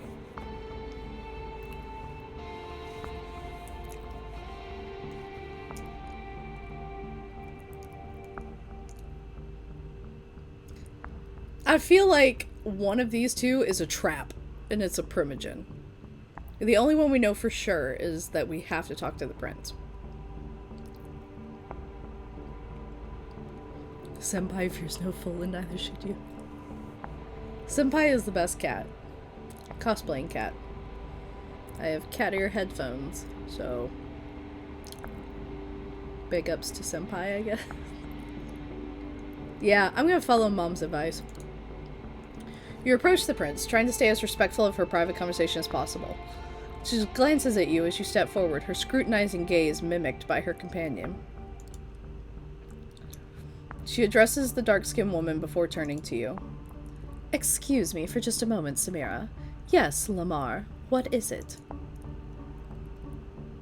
wanted to give you my thanks. I wish to thank you for sparing me, Prince. I realize it wasn't an easy decision to make, and I wanted to express my sincere appreciation. How thoughtful of you. She takes a long look at you before she continues. I didn't do it from the kindness of my unbeating heart. You are an asset to Miss Langley, to the Camarilla, and to me. I believe I made the right decision. Prove to me and the other kindred of this city that it was so, and there might be more to your future nights than just survival and servitude.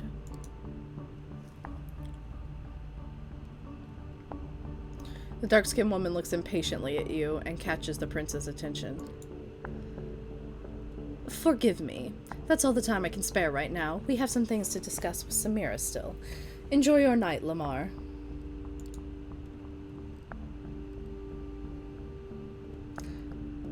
What's the more polite response? Irish goodbye? Just, oh, bye.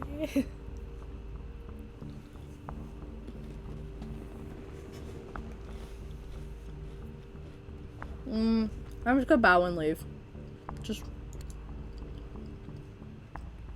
You leave the two women to their conversation, which they get back to almost immediately after the prince turns to Samira.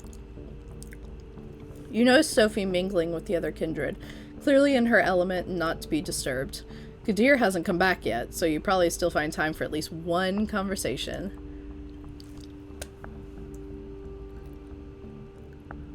I feel like confrontation's the bad way right now.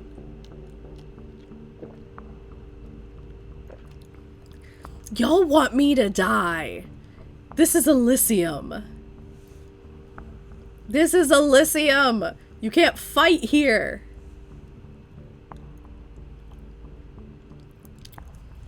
We can't fight in Elysium. We have to behave. God, everyone's screaming 3. Fine.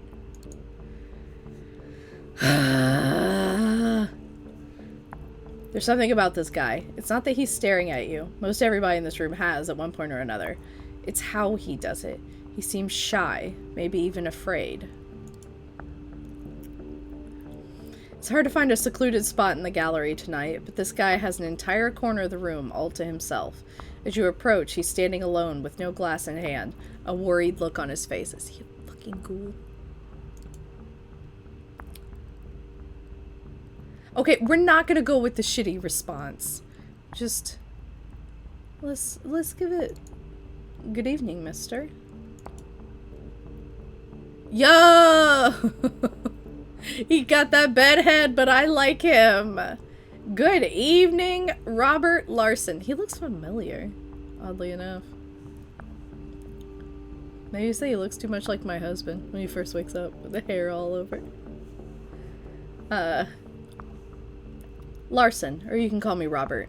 Either's fine. So who are you? So what's your role in the court?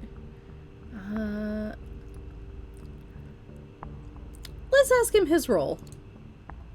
So do you have a role in the court, or are you just here for the company? That's a rude way to say it! That's not what I wanted to say! I just wanted to ask if he had a position. Why are we being catty? Why are we being shitty? Now that's a loaded question. Fuck! Y'all have me just walk straight up to a primogen. I'm one of Prince Panard's primogen. I'm here on business, in case the prince requires my insight. Usually, it's so she can hear me out before ignoring me. Not sure if you were paying attention the other night, but when the prince mentioned diverging opinions on whether you should be executed or not, that was me. I was the diverging opinion.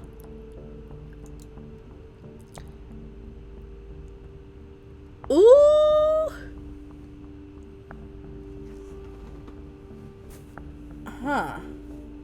Huh. Why did you want to save me? Yeah, what was your reasoning? Not that I'm ungrateful, but out of curiosity. What was your reasoning? My reasoning? It's just common sense. That you shouldn't be blamed for being assaulted and essentially murdered to boot. But, as Kadir loves to say, the traditions are clear.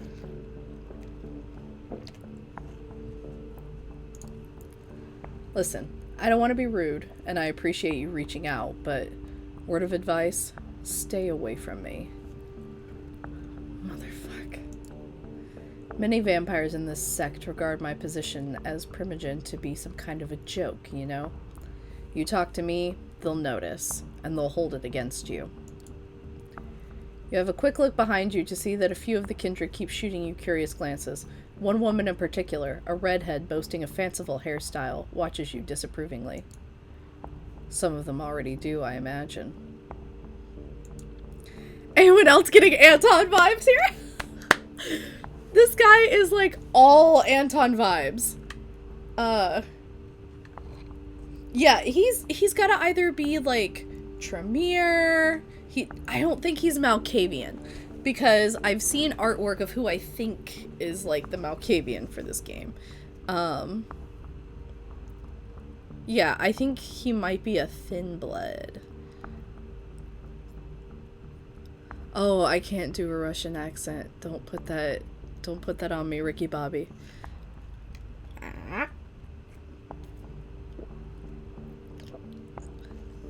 Also, his name's Robert Larson. It's not very Russian. Alright.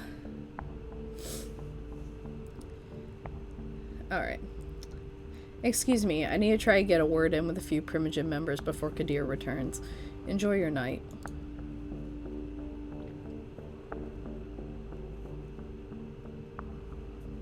With just the critical looks of a few kindred to keep you company, you start thinking about who to pursue next. A loud exchange near the staircase grabs everyone's attention. Kadir is back, and the hoodlum is with him. The sheriff pushes his unfortunate victim inside the room. The vampire that threatened you last night is a mess. The stupid hat is still inexplicably on his head. Oh, fuck, I clicked too fast. His shin is broken, you think, something protruding there, making the pant leg bulge. One arm seems twisted at a strange angle. Very little blood, surprisingly, but clearly a whole lot of hurt.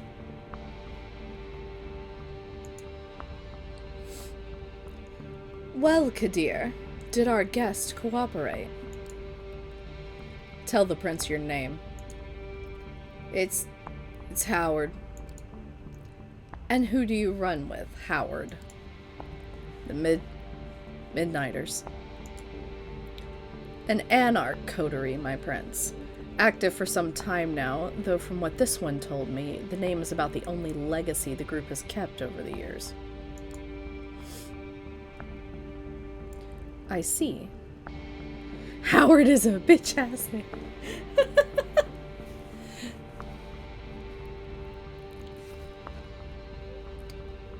Hey, Prince, I didn't mean it. I didn't know. I didn't... A loud crack makes some of the guests audibly gasp as Kadir's slap dislocates the man's jaw. A spray of blood creates something like an abstract art piece on the floor. This one is guilty of threatening a member of the Camarilla and claiming domain without the prince's approval. That alone would be enough to pass swift judgment, but he is also anarch scum. My prince. There can only be one verdict. Final death. Do your duty, Sheriff. Unless, of course, somebody would like to play at being a good Samaritan like our dear Miss Langley a few nights ago.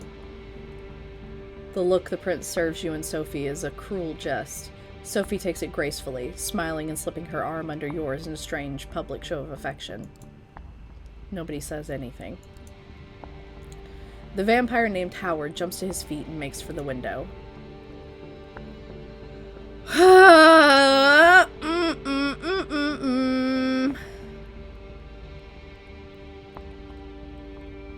Do we stop him from escaping, or do we want to celerity grab him? Because we are not interfering. Let's yoink this bitch. Alright. In a split second, you make your choice. Focusing your blood, you dash forward and grab Howard by the back of his jumpsuit, pulling him away from the window. You expect some resistance, but find you don't have to worry about it when a swift cut separates Howard's head from his body. You let go, and the headless corpse slumps to the ground. Yeah! Kadir is standing between you and the window, his sword drawn and an ugly smile on his face. Well, Lamar, your eagerness is laudable, if unnecessary. That Howard fellow couldn't have hoped to escape his fate, not facing Kadir's expertise. However, I have made note of this show of loyalty on both you and your patron's accounts. Hey! The best choice! Prince Panard will remember that. Yeah, we got brownie points, y'all. I would like to thank Miss Langley for bringing this anarch thug to my and Kadir's attention. I assume all have found the verdict satisfactory. It's a rhetorical question, and everybody here knows it.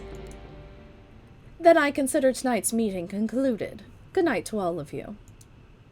She steps out of the room, and you see that many of the guests move to do the same. Sophie seems to be conversing with somebody, a serious-looking man in a trench coat, about what transpired. You probably have time to strike up conversation of your own, too. Kadir Al-Azmai is still here, for one, but clearly getting ready to leave. We got his last name, just out of nowhere. Larson is still moping around, and the other man you noticed before Kadir brought the Anarch in is still chatting with the remaining attendants. Alright, we're not talking to Robert again. We're not getting in trouble. We haven't talked to the sociable man before. I feel like the conversation with Kadir isn't really gonna go anywhere. Maybe, maybe not. Everyone's voting Kadir. I'm a hoe for Kadir.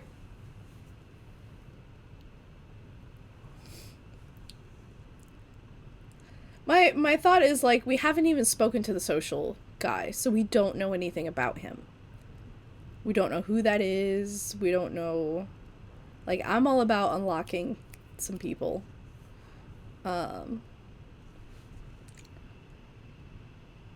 Two sounds like a harpy or a primogen. Fuck it. Everyone wants Kadir, so let's do that. The sheriff's mood seems to have improved, so you decide you won't get a better shot at saying your piece. Oh yeah, we did get told to tell him thank you, so yeah. He is just sheathing his sword as you approach him. I don't know, imagine he does it like samurai style with the full flick. And then... He notices you just before his face turns from a melancholic frown back to his regular predatory smirk. You seem to have caught him in a moment of reflection. What is it, Lamar? Wanted to thank you for bringing me here. Yeah, because we have to thank him. I wanted to thank you for bringing me here in one piece, for giving me a chance. An emotion creeps onto Kadir's face that you haven't seen in the sheriff exhibit yet. Is that gratitude? It's fleeting. Only there for a moment, gone in the blink of an eye. It was trying on my nerves, and you're still far and away from proving that it was the right thing to do, so don't think that a few kind words will let you off the hook. Still, I have to admit, I was surprised as the prince when you jumped at the opportunity to stop that anarch from escaping. I was sure Valerie would have beaten you to it. Valerie.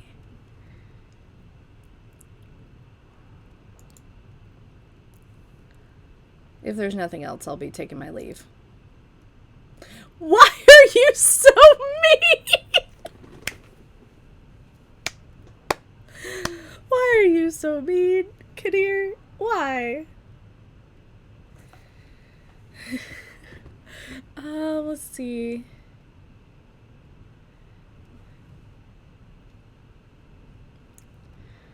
Why are you so mean? We are not saying why are you so mean. Yeah, I feel like asking about Sophie. Like, if I ask him if he enjoyed being the sheriff, I mean, it's gonna be the obvious response. Like, yes, I enjoy doing my job.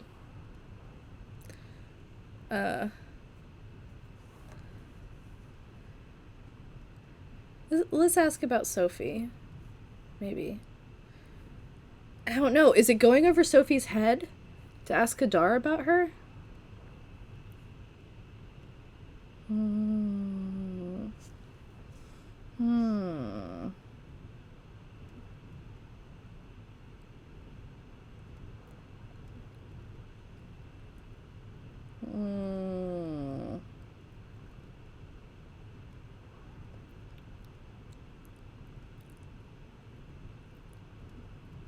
Yeah, he had the melancholy thing.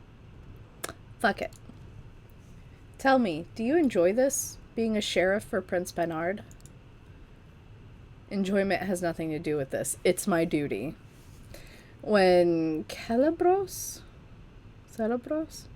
asked me to fill in the shoes of the sheriff and root out our enemies, I was glad to serve the sect. That's exactly what I knew you'd say, you dumb fucking horse. When Halim became prince and asked that I keep doing this, I agreed, because I believe the Camarilla and I respect the fact that the needs of the many outweigh the needs of the few. Yeah. Yeah, I know that Calibros is the former prince, but I never know how to pronounce it. Nor do I know if the prince's name here is Panhard or Panard.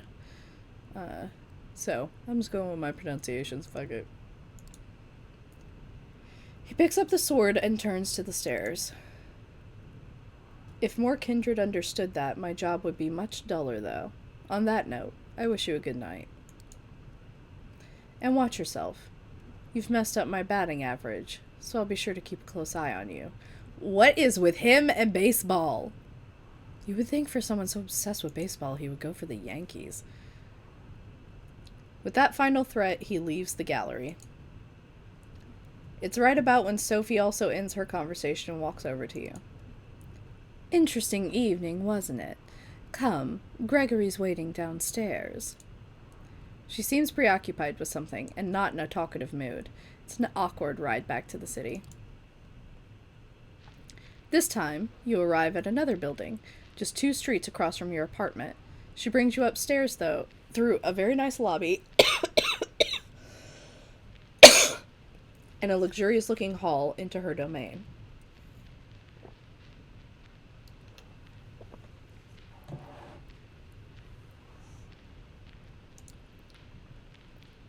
Oh, her house is beautiful. Please, have a seat. I shall be right with you. You take in your surroundings. The apartment is like a gallery, an old-school smoking room that you've seen in some period piece once, and a nouveau riche living room, meticulously combined together. I love this room. I want this room. Apologies. Old habits die hard.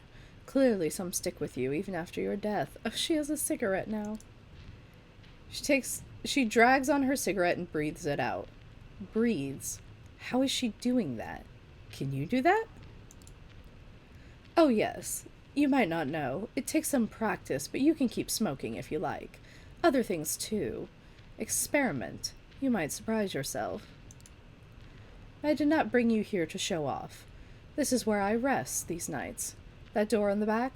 The bedroom. Similar to yours. I have servants and bodyguards in addition, of course. I brought you here because I need you to trust me. When I told you before that I needed your best behavior to uphold my good standing with the court, I meant it. But that's not the whole story. I have your interest in mind, too. That's why I've given you your own haven. Why I'm trying to teach you how to navigate this new reality. But you need to trust me, or else this won't work. You can come here whenever you feel like asking me something. When you're in trouble, too, though I hope that won't happen often. I would ask you to come here when you wake up tomorrow. I'll have something to discuss with you. You know what? We gonna be good to stepsire. Okay, I'll come over first thing tomorrow night. I appreciate that. That silence again. There's definitely something on Sophie's mind tonight, but she doesn't seem eager to share it with you just yet. I'm leaving for another visit. Come downstairs with me. We'll give you a lift. A quick trip, a promise that you'll show up tomorrow, and some polite goodbyes later. You open the door to your haven and gather your thoughts. It's exciting in a way, being dragged deeper and deeper into this secret society and its rules. Whatever Sophie has planned for you, it's bound to teach you more about this thing you have become. Sink into your vampiric sleep with just a sliver of hope. It's a welcome change. And that, I think, is where I need to leave off since it's been 3 hours. But I'll keep doing this every Friday if you guys are into it. I had a ton of fun. This game is amazing. I want to keep playing it, so I want to keep playing it with you guys. So I'll keep doing this every Friday, 10 a.m. And maybe I won't be sick next time. So thank you guys for joining me. It's been a ton of fun. Let's do this again next week. And don't forget to join us on Tuesday for the finale of this season of ATL by Night. And then our 2 new shows coming up, Mortal's Guide to Darkness and Blood Bonding. So, see you guys later. Bye!